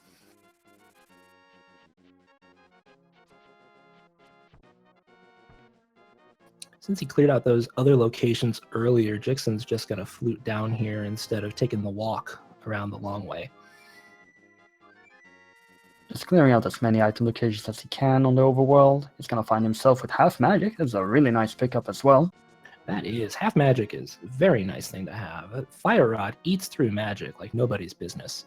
And it looks like perhaps we're finally going to see that trip into Ice Palace. He's running a bit low on item locations and he doesn't really want to head up to Death Mountain just yet. No, looks like actually we're going to head back up this way. He didn't check the waterfall earlier? Perhaps I thought he had. Perhaps he didn't. Oh, yeah, he didn't have flippers when he headed up That's here after right. Catfish. Well, that's a very quick thing to route in then while he's on his way to Ice Palace. That shield underwater just blocked that Sora shot. Yes, it is. I had forgotten that works actually. Underwater, your shield in front of you is still active.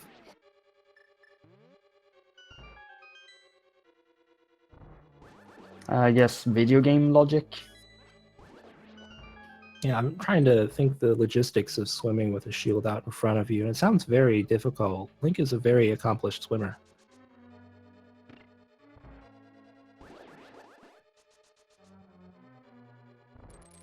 So, Ice Palace, you got 3 items in store. You open up the Pyramid Fairy, that's 2 more items. But you're still a long dungeon, and most people don't like you because of that. And slippery floors.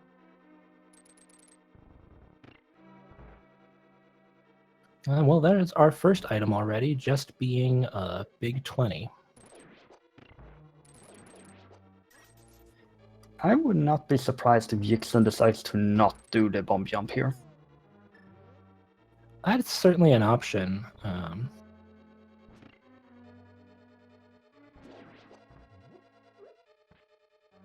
We shall see coming up on it here. If you're gonna clear the full thing, it's not ever necessary to do the bomb jump. It's definitely quicker. For certain, depending on how you're going to route it, definitely quicker, but not necessary when you have all these things. Yeah, the hook shot, the Cane of Samaria, he's got everything he needs. Absolutely. And if maybe he's not very comfortable with that bomb jump, I'm not sure. It's one of the earlier ones that people learn, but as we're saying, Jixson's still kind of a newer runner, so perhaps that's not in his arsenal quite yet. It's also not one of the easiest jumps out there because you have to place the bomb and then rearrange your pixel position. Right, it does look like he's going to go for it here. He's sitting on 12 hearts or 11.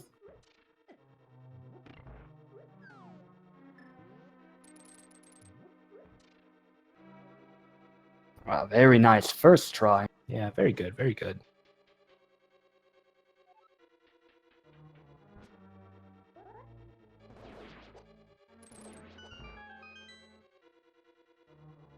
And fortunately, having these boots does make dealing with some of these ice floors a little bit easier because you can stop yourself on a dime with those boots. As long as you let yourself continue going in the direction you stopped yourself, you will not continue on. He's doing a pretty good job navigating that room. It tends to be quite difficult. It does. And very nicely handled.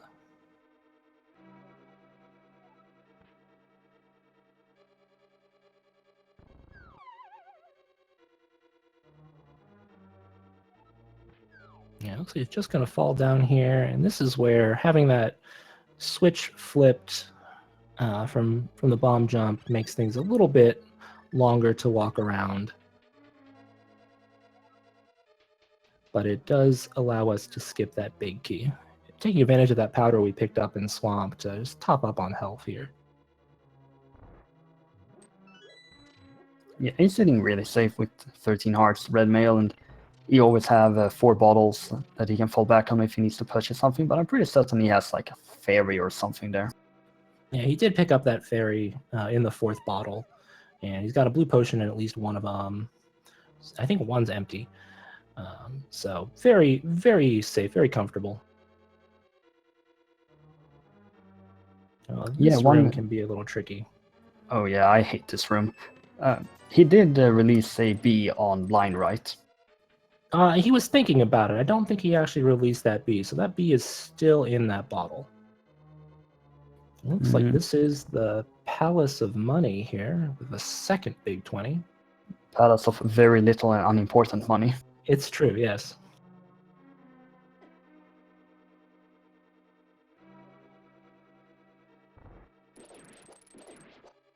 He's just playing this very safe.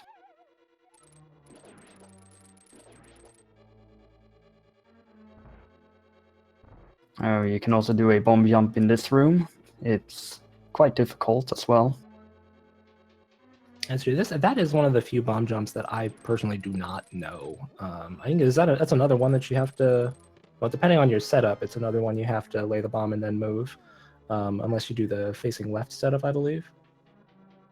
I also believe that's the case. It's one of those that it's less important, as to speak, than the previous one, because you don't often need to do that one.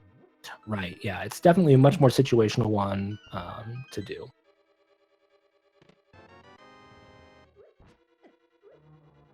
Still running around looking for a final item at Ice Palace. Hoping for progression. Just finding dungeon items right now.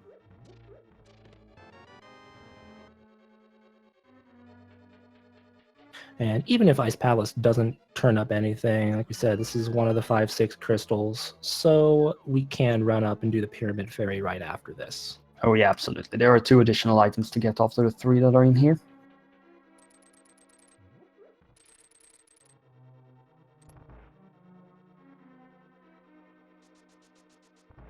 But assuming he finds nothing, I think Death Mountain is the only play. That sounds correct to me. I believe if we don't find anything here, well, regardless if we find anything here, if we do or don't, it's Death Mountain is our next location after that Pyramid Fairy.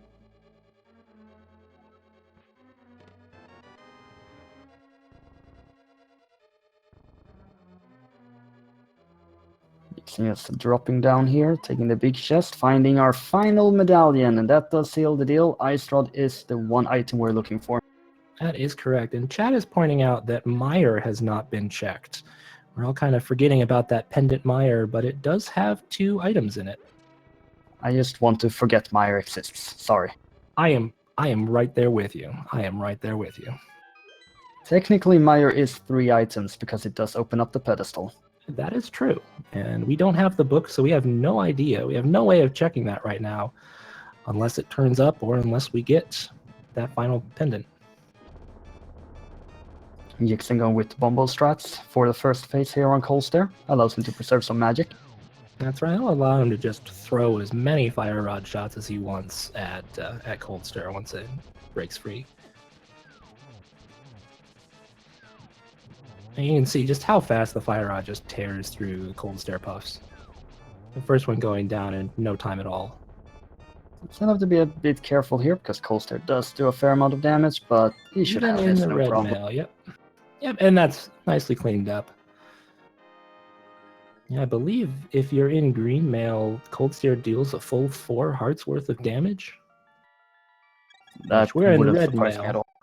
And we're in red mail, so it's a little bit safer than that, but still does hurt to take a hit from that Cold Stare.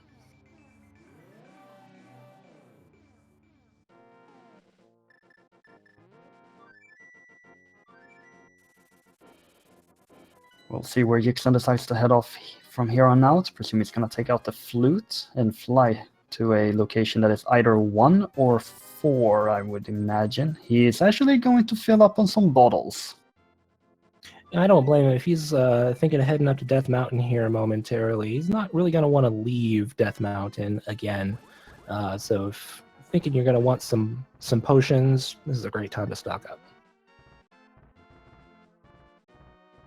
It looks like he is going to skip that Pyramid Fairy and just go straight over to Dark Death Mountain. Indeed, there's still 6 item locations outside of Turtle Rock here.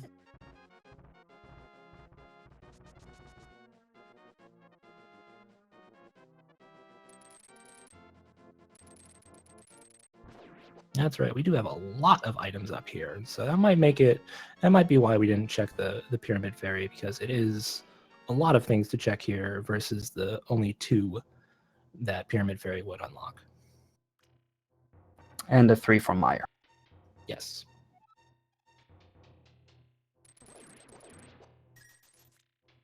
So he's just going up here through the Light World to immediately activate Turtle Rock.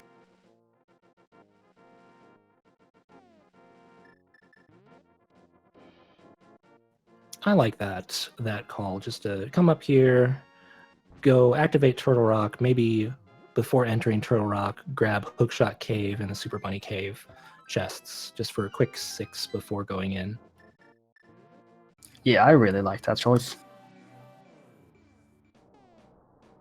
And we'll see if that Quake paid off picking up here. We don't actually know what medallion this is. The medallion and is it Quake. did. It did pay off getting that Quake. Excellent.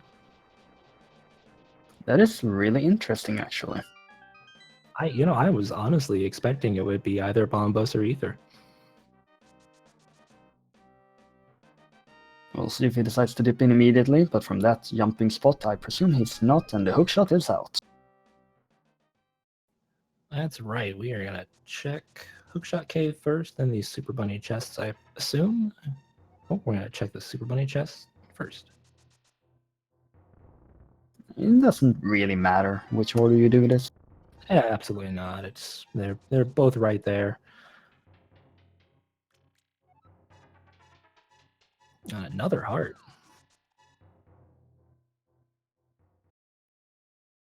Yeah, these seeds in this version of the lottery tend to be very kind in how many hearts they give you.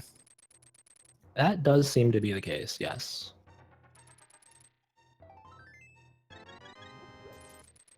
So will Hookshot Cave contain the ever so elusive Ice Rod? We'll find a small heart here, which will follow up with 20 rupees. Not really something interesting. A big heart is a bit more interesting, sitting at 16 hearts now. And finally, 10 arrows. That's right. Those 6 chests did not contain the ice rod we were looking for. I have seen numerous times the ice rod within Turtle Rock. It is one of the kind of trollier locations to find that ice rod, because it really feels a lot better to have the ice rod already before entering Turtle Rock. Oh yeah, absolutely. And I don't want to be that guy, but we still haven't found the book yet. That is true. And Ice Rod, the only places you cannot find Ice Rod, when T-Rock is required, it can't be in. When T-Rock is a crystal, it can't obviously be in Ganon's Tower, and it can't be on Trinex, and that is it. Anywhere else in the entire game could contain that Ice Rod. Sadly, that is true, because there's only one thing in the entire game that requires Ice Rod. Oh, and Jixson missing that last one, just barely. I think he's still fine. Oh, you actually have a lot of time when you use that hookshot strat to pull yourself off the platform. You have a lot of time to get that missed torch like that. More hearts. Yeah, this seed giving Jixson all the love. Sitting at 17, he even went back to the library earlier, which I believe someone in chat pointed out that was actually the sand cart. Yes, it was.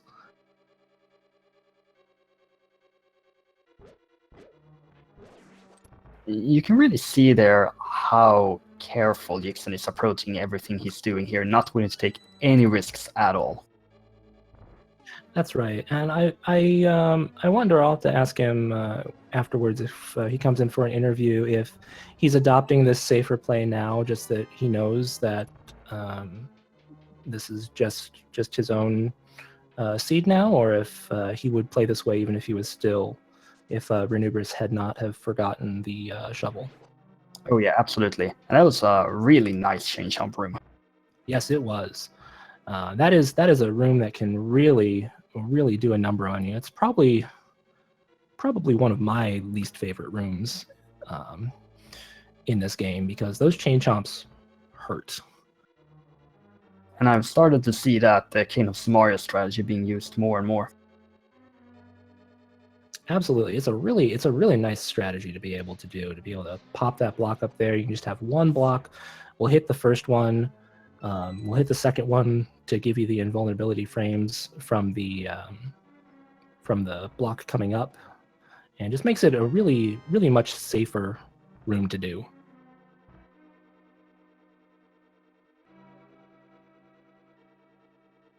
That's our big key. Now Mimic Cave is also accessible, which we shouldn't forget about.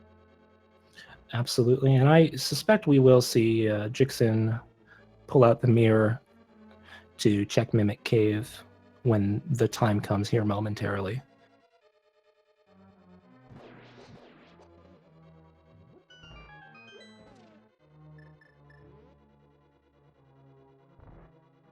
Using the fire rod to make quick work of these enemies. Yeah, I personally love using the fire rod on those because they just bounce all over the place usually. Absolutely. If the butter sword will knock them out really nicely if you have it, and tempered will too if you get the spin in just the right spot. But the fire rod is just a guaranteed. They're done as long as you hit them. And here's our Mimic Cave check.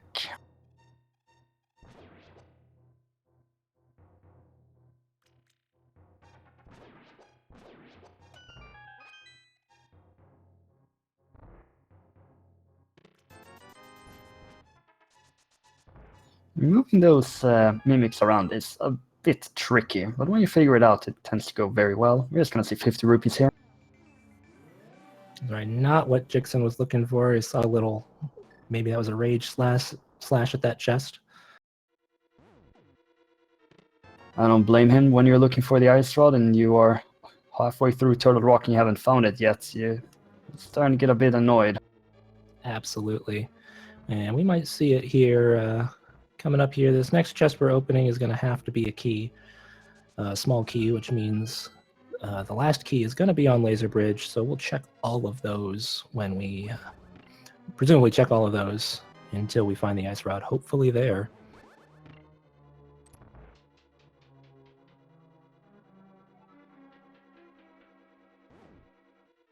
That is indeed true. And following this, it's basically the Mire and the Pyramid Fairy that is left.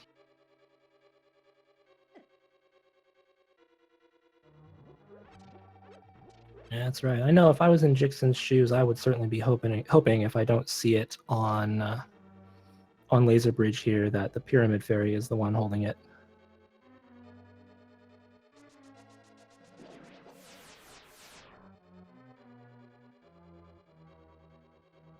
Well, we are now approaching this Laser Bridge with the final 4 items. The Ice Rod is the one we're looking for. This is going to be the moment of truth. That's our small key in our first chest, so that's out of the way, and we do see a piece of heart in our second one.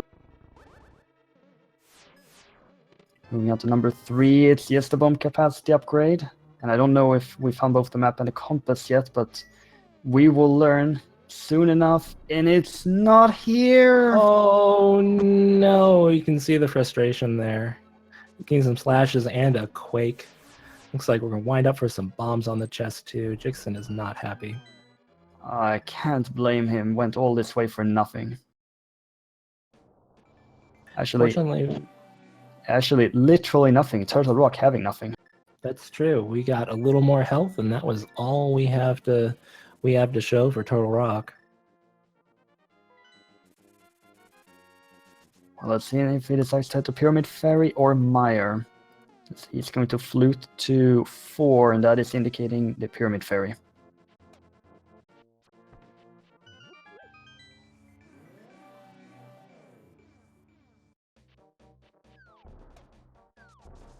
That was not the way I wanted this seed to end. Oh, me neither.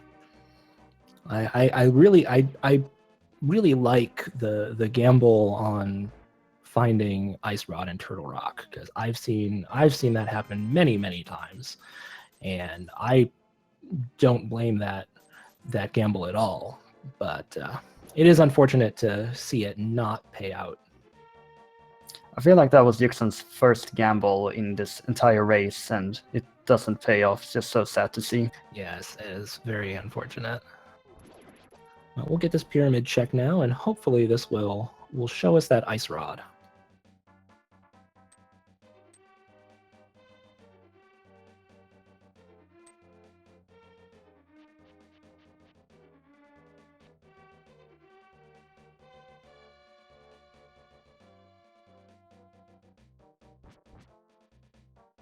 Jixson is super stacked here with his equipment, 50 bombs and 60 silver arrows.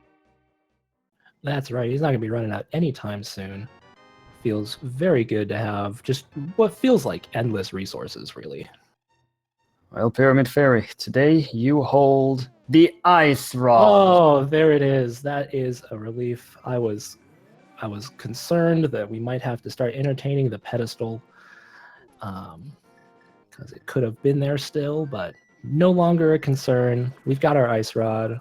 We are ready to go in and defeat Trinex and get into GT. And hopefully this won't take too long. He doesn't have to check any item locations. Just rush to the end. That's all right. It is, fortunately, the second trip through Turtle Rock is a bit easier. You don't have to worry about getting any of these chests anymore. It is a pretty straight shot. Not as quick as some other dungeons, but not the worst thing that you could have to do.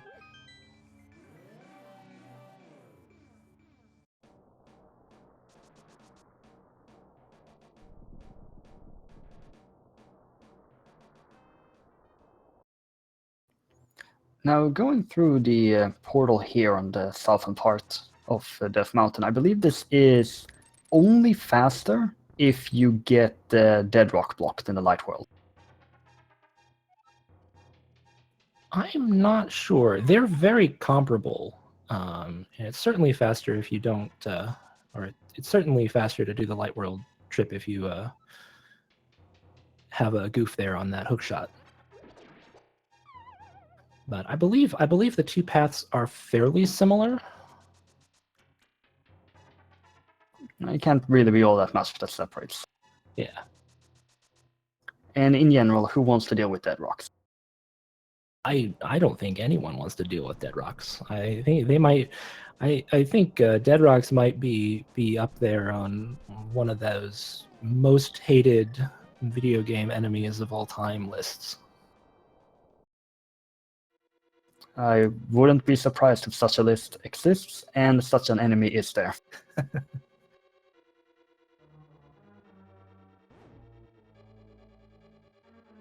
Well, Jixson is back again in Turtle Rock, and he's just gonna head straight to Trinex.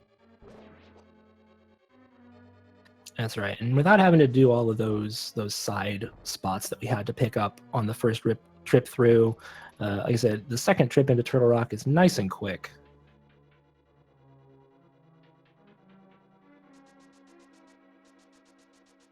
Just dodge around those chain chomps, no problem. Yeah, not having to deal with them always feels great.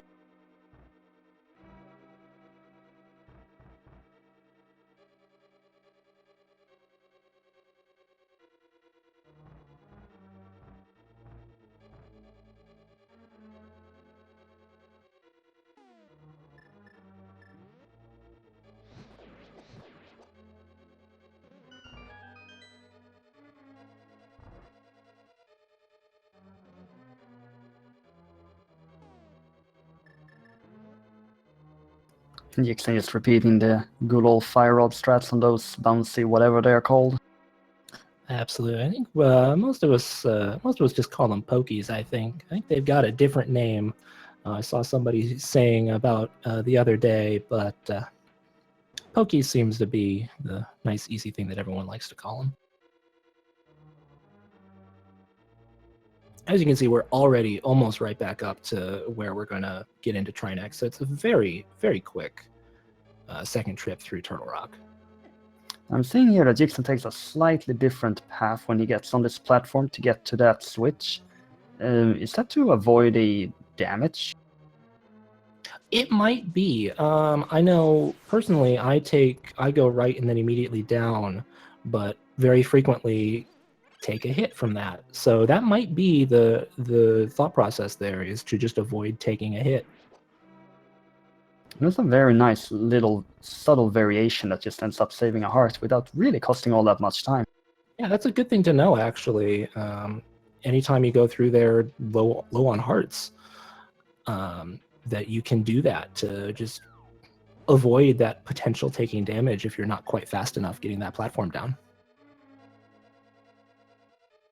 Jixson gets through that puzzle room without any problem, puts up the platform, then grabs the magic just to be sure he has it full. That's right. Arming himself with that ice rod we finally found. And with the blue potions and the fairy in the back, it should be a pretty straightforward fight for him. That's right. And Jixson remembering to make the swap to the fire rod there before dealing the last blow to the fire head, because if you do not switch while it is exploding there, you cannot menu. That's a good phase one for him. Very clean. We're just going to wipe up the fight here. Getting 2 hits there on the head on its way out. Cleaning up real quickly. Very nice, Trinex. Yeah, it was a really nice second phase there. He's gonna end it with a lot of money that is likely not going to be spent. There's been a lot of money on this seed. Jixson's feeling pretty rich. And he's still been spending some money on some blue potion.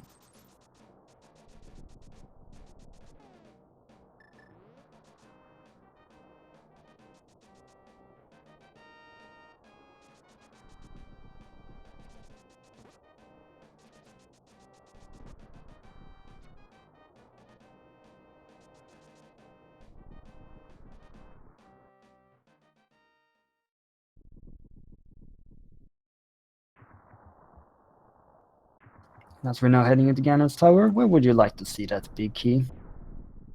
Oh, let's see. I like seeing the big key on...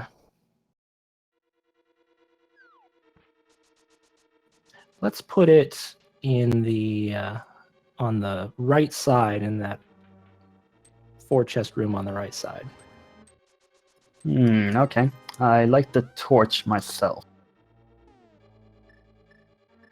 Torch is a very nice location as well for it. Looks like our yeah. first 2 chests are a bust, though. Yeah, so we have a forced left side.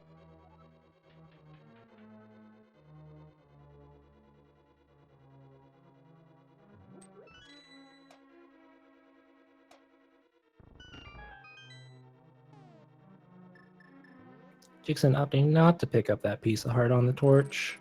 We don't need any more than 17 hearts. Feeling really nice and safe already.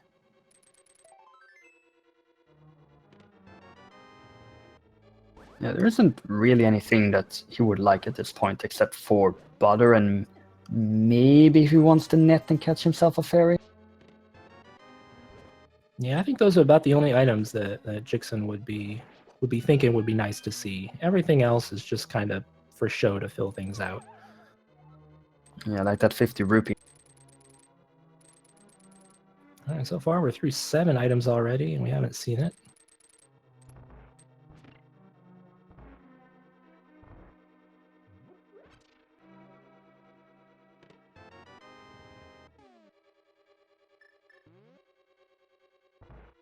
Flips the switch, enters the firebar room, and picks up another small key. That's right, we're going to continue on through here then. Still looking for that big key. We're good on small keys now. Small, I don't know about you, but I have certainly found that big key early before and forgotten to ensure I have a small key going up the climb, and been bitten for that. Oh yeah, I believe there was a race last week where one of the runners forgot to bring a small key up and ended up losing because of that. I saw that one, and it was heartbreaking. Everybody watched it as chat was going wild, watching that happen. Jixson just dropping off some bombs on the way here. He's got 50 of them. He can spare a few. I'm pretty certain Ganon doesn't mind having a few more bombs. No, of course not. He's just making a small donation there. Oh, very nice. And there's our key. Right there in the random room, together with a small heart, a compass, and 20 rupees.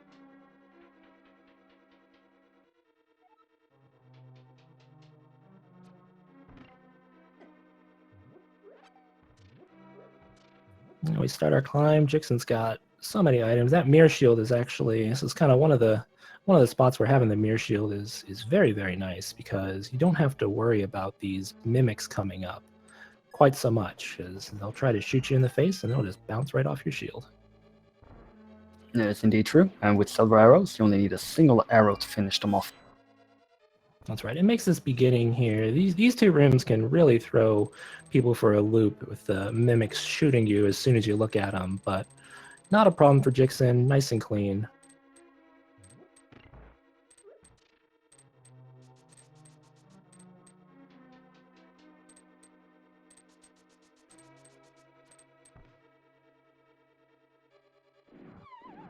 Oh, we got that dash through the entire room there. Yeah, that was very nice. A little bit of a swag arrow dash there. Using the fall down strategy here, just dash straight across, skipping the fairy room. Yeah, Jixson's got enough safeties. I don't think he's thinking that fairy room is going to be necessary. We're over the 2-hour mark just barely. Jixson's probably getting close to ready to be done. Seed's giving him the run around. Been in every dungeon except Meyer.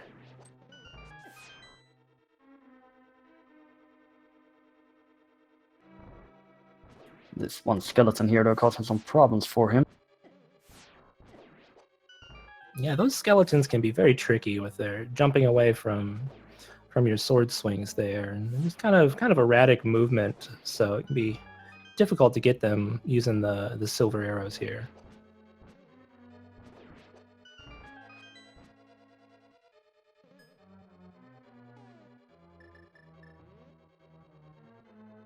Yeah, it's taking a lot of damage here, but he should still be fine moving forward.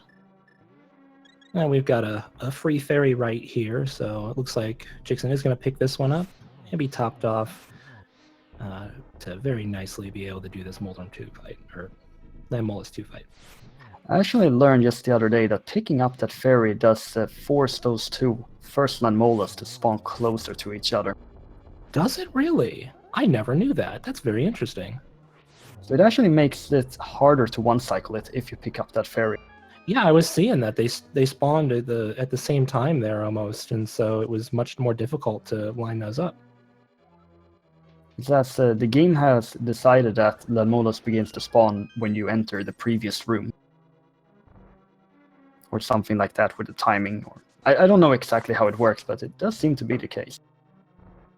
Interesting. Well, that would cause that to happen then. Interesting.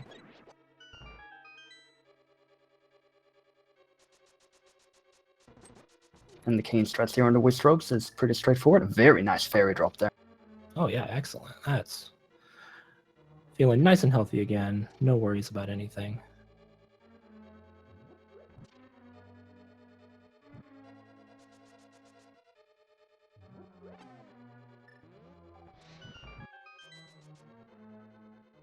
Using the lamp here to preserve some magic.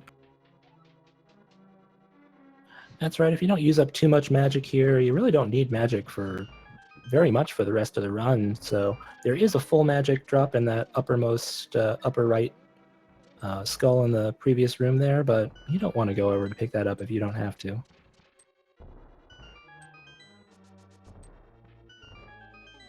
He's skipping the chests here, so he's not looking for butter.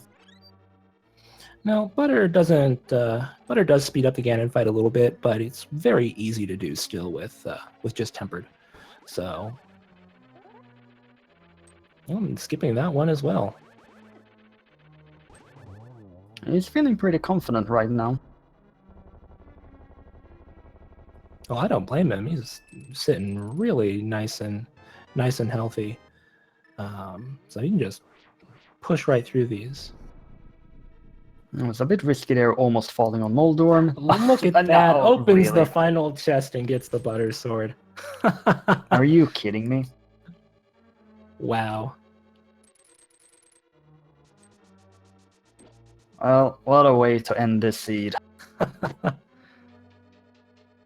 I was wondering if he was gonna check it, and sure enough, paid off for him. The flawless strategy: skip all the other chests, open the last one, and get rewarded for it. That's right.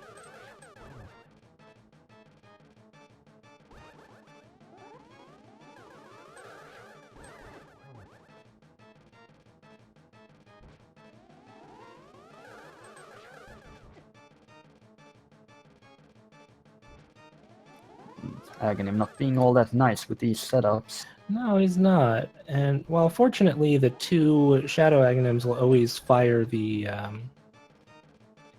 actual balls at Jixson. Unfortunately, sometimes the other Aghanim will fire those blue balls instead, which can throw things off a bit. But he wraps it up there after those first two kind of awkward patterns. And we're heading into the Ganon fight. With half magic, 14.5 hearts, blue potion or two, and a fairy. I don't really think he's gonna struggle here. Yeah, it seems kind of risky. Might go on a hunt to find those other hearts. Oh yeah, backtrack into Ganon's tower to pick up that piece of heart on the torch. Yeah, that might be the play here. But no, we're gonna head on in here. We're gonna take on Ganon. Yeah.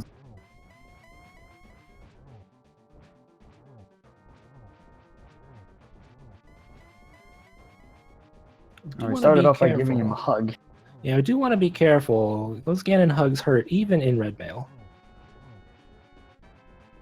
Butter Sword is going to make this nice and quick. It only takes 6 hits in these first 2 phases of Ganon with the Butter Sword to advance to the next phase. So if Jixson gets in 2 more shots here, I believe that's going to advance him to the last one. Nope, I miscounted one there, so he is good to go. Yeah, he's got all the hits in and ready for the Firebird. Oh no, did he just take a fall? Oh no. That's very unfortunate. That last bat swooped around, thought it was over, and knocked him down into the pit. Oh, that's... Those bats, if they get off there, they can really trick you there. Yeah, the knockback on those bats tend to be very weird sometimes. Does know about this backup fairy here.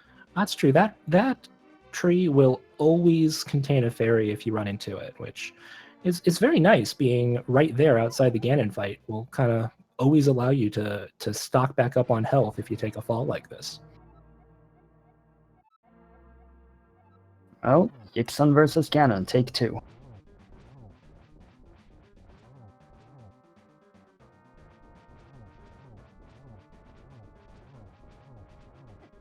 There's his first 6 hits already. He's waiting here for the Ganon to start spinning because it actually doesn't trigger into phase 2 of this until after that moment.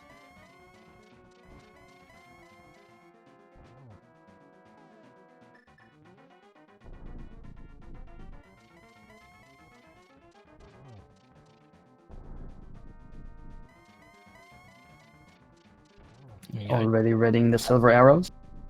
That's right. He's ready to put Ganon in his place. So he's just got those out, ready to go. And here we are entering the final phase of the fight.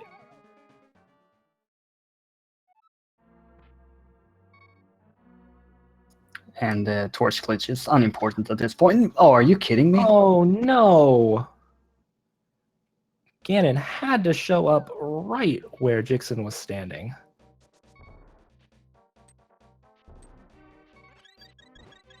This is just getting silly now.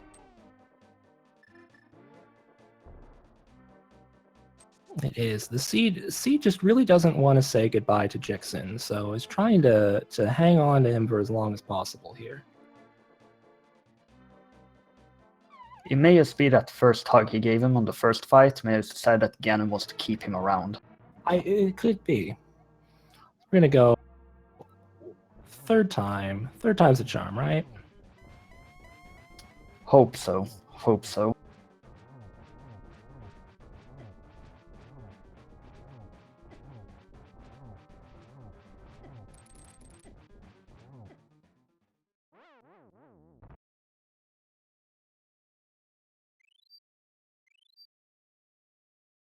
Looks like Jixson's gonna use up that fairy we've been hanging on to for a while.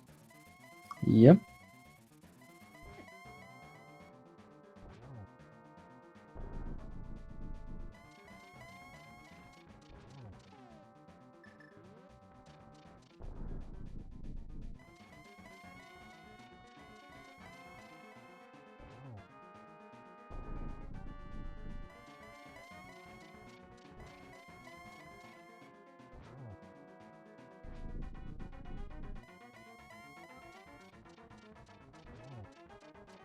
Just waiting for Ganon to stop teleporting around.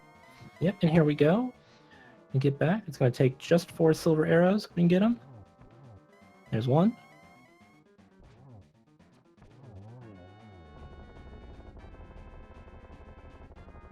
Oh, he got a nice double in there. And this will seal the deal. Yep, and that'll do it. That is GG to Jixson. Who will take home this match in the second week and go up to a score of 1-1.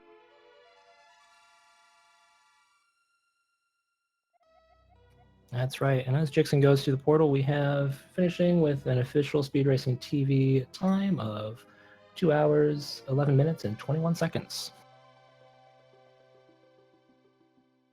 Good game, well played.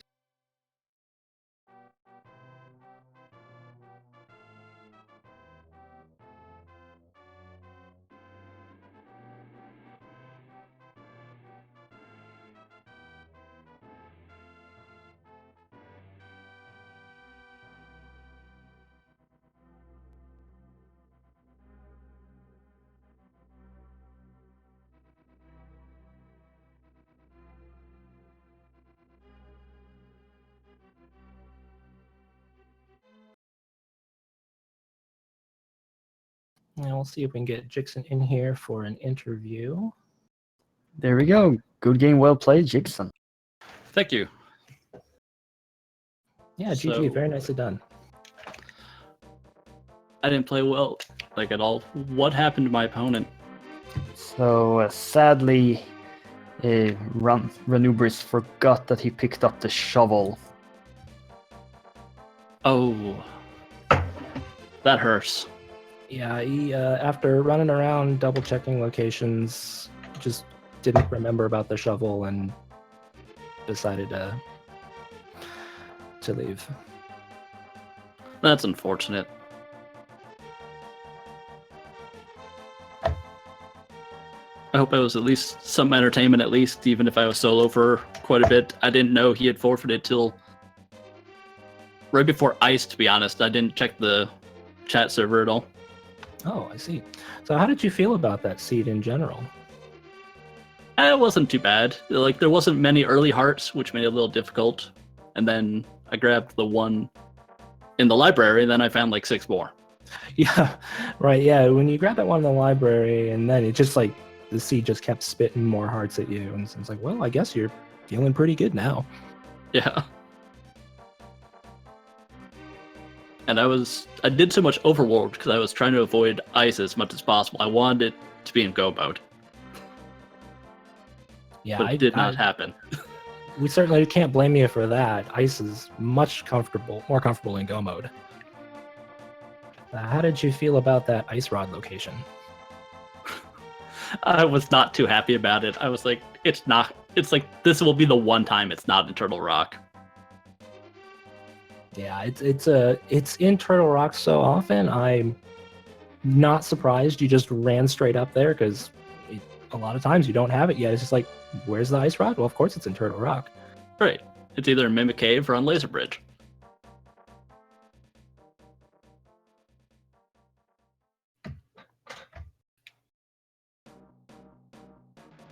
But I showed my appreciation to that last chest of Laser Bridge, just for some fun. Yeah, And it showed its appreciation to you. Yeah. But I was glad it was in the Pyramid Fairy, though. I did not want to go into Buyer. Or it be on the pedestal, which would have been the biggest fear. yeah, we were hoping that it wouldn't be on pedestal for your sake too, and we're very, very happy as well to see it in that Pyramid Fairy chest. And I finally got a boomerang out of it, even though I avoided the blue one earlier. Congratulations, I guess. I like the Lagmarang, so I was happy to see it, to be honest. It does have a certain charm to it, doesn't it? It really does. It's a superior boomerang.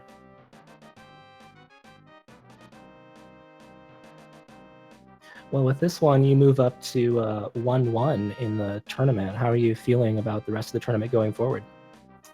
Feels good. I was hoping to win one, in all honesty, and unfortunately I had to win it on a forfeit. But I'm anything else after this is a bonus, in all honesty.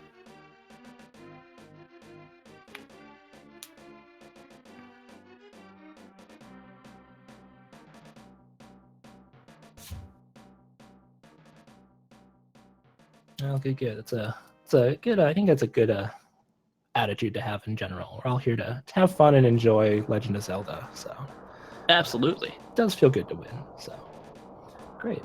Yes, like I said, I have to take this win. I'm not happy about taking it on a forfeit. That's unfortunate, but Yeah, that's true. We were very sad to see that come out there at the beginning, but these things happen from time to time. So yes, and I have done the forget I have shovel as well, and it was a glove that time as well.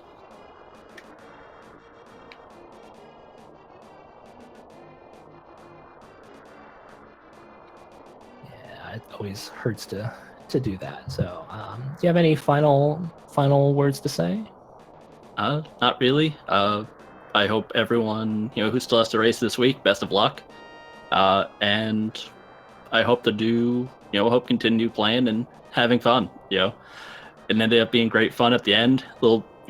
Yes, after I found out my opponent had forfeited, I did have a little bit more fun with. I wouldn't have quaked, the final chest or anything like that. In all honesty, but wanted to give a little bit of fun away at the end. Oh, that's good. All right. That is fully understandable.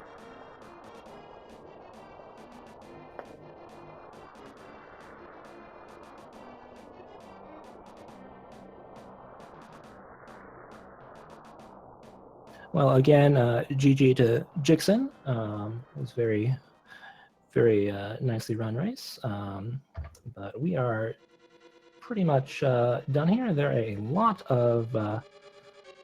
of races still yet to come today. Right now we have one race going on over on Speed Gaming 5. It's Looney Cloud 87 versus Michael K. We also have another race coming up in just 40 minutes on this channel, Shady Force versus Monofis, and another one at 3 Eastern on Speed Gaming 3 of Legion versus Jenga 23. And there are still tons more races just past those ones coming up here today. That is indeed true. We have a link to the past races all day long, and we hope to see you be watching many more of them.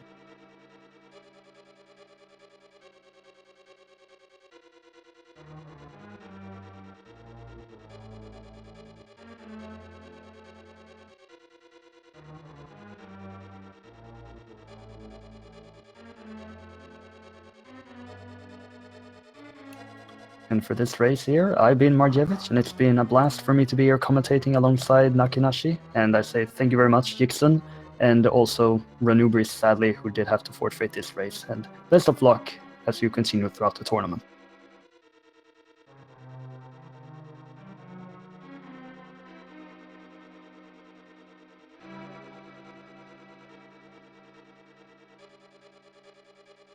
That's right. Thanks, Marjovic, for joining me on this. It was a fun race to watch. If anyone else hasn't yet, be sure to follow both of our runners today. You can see when they are doing other races here in the future.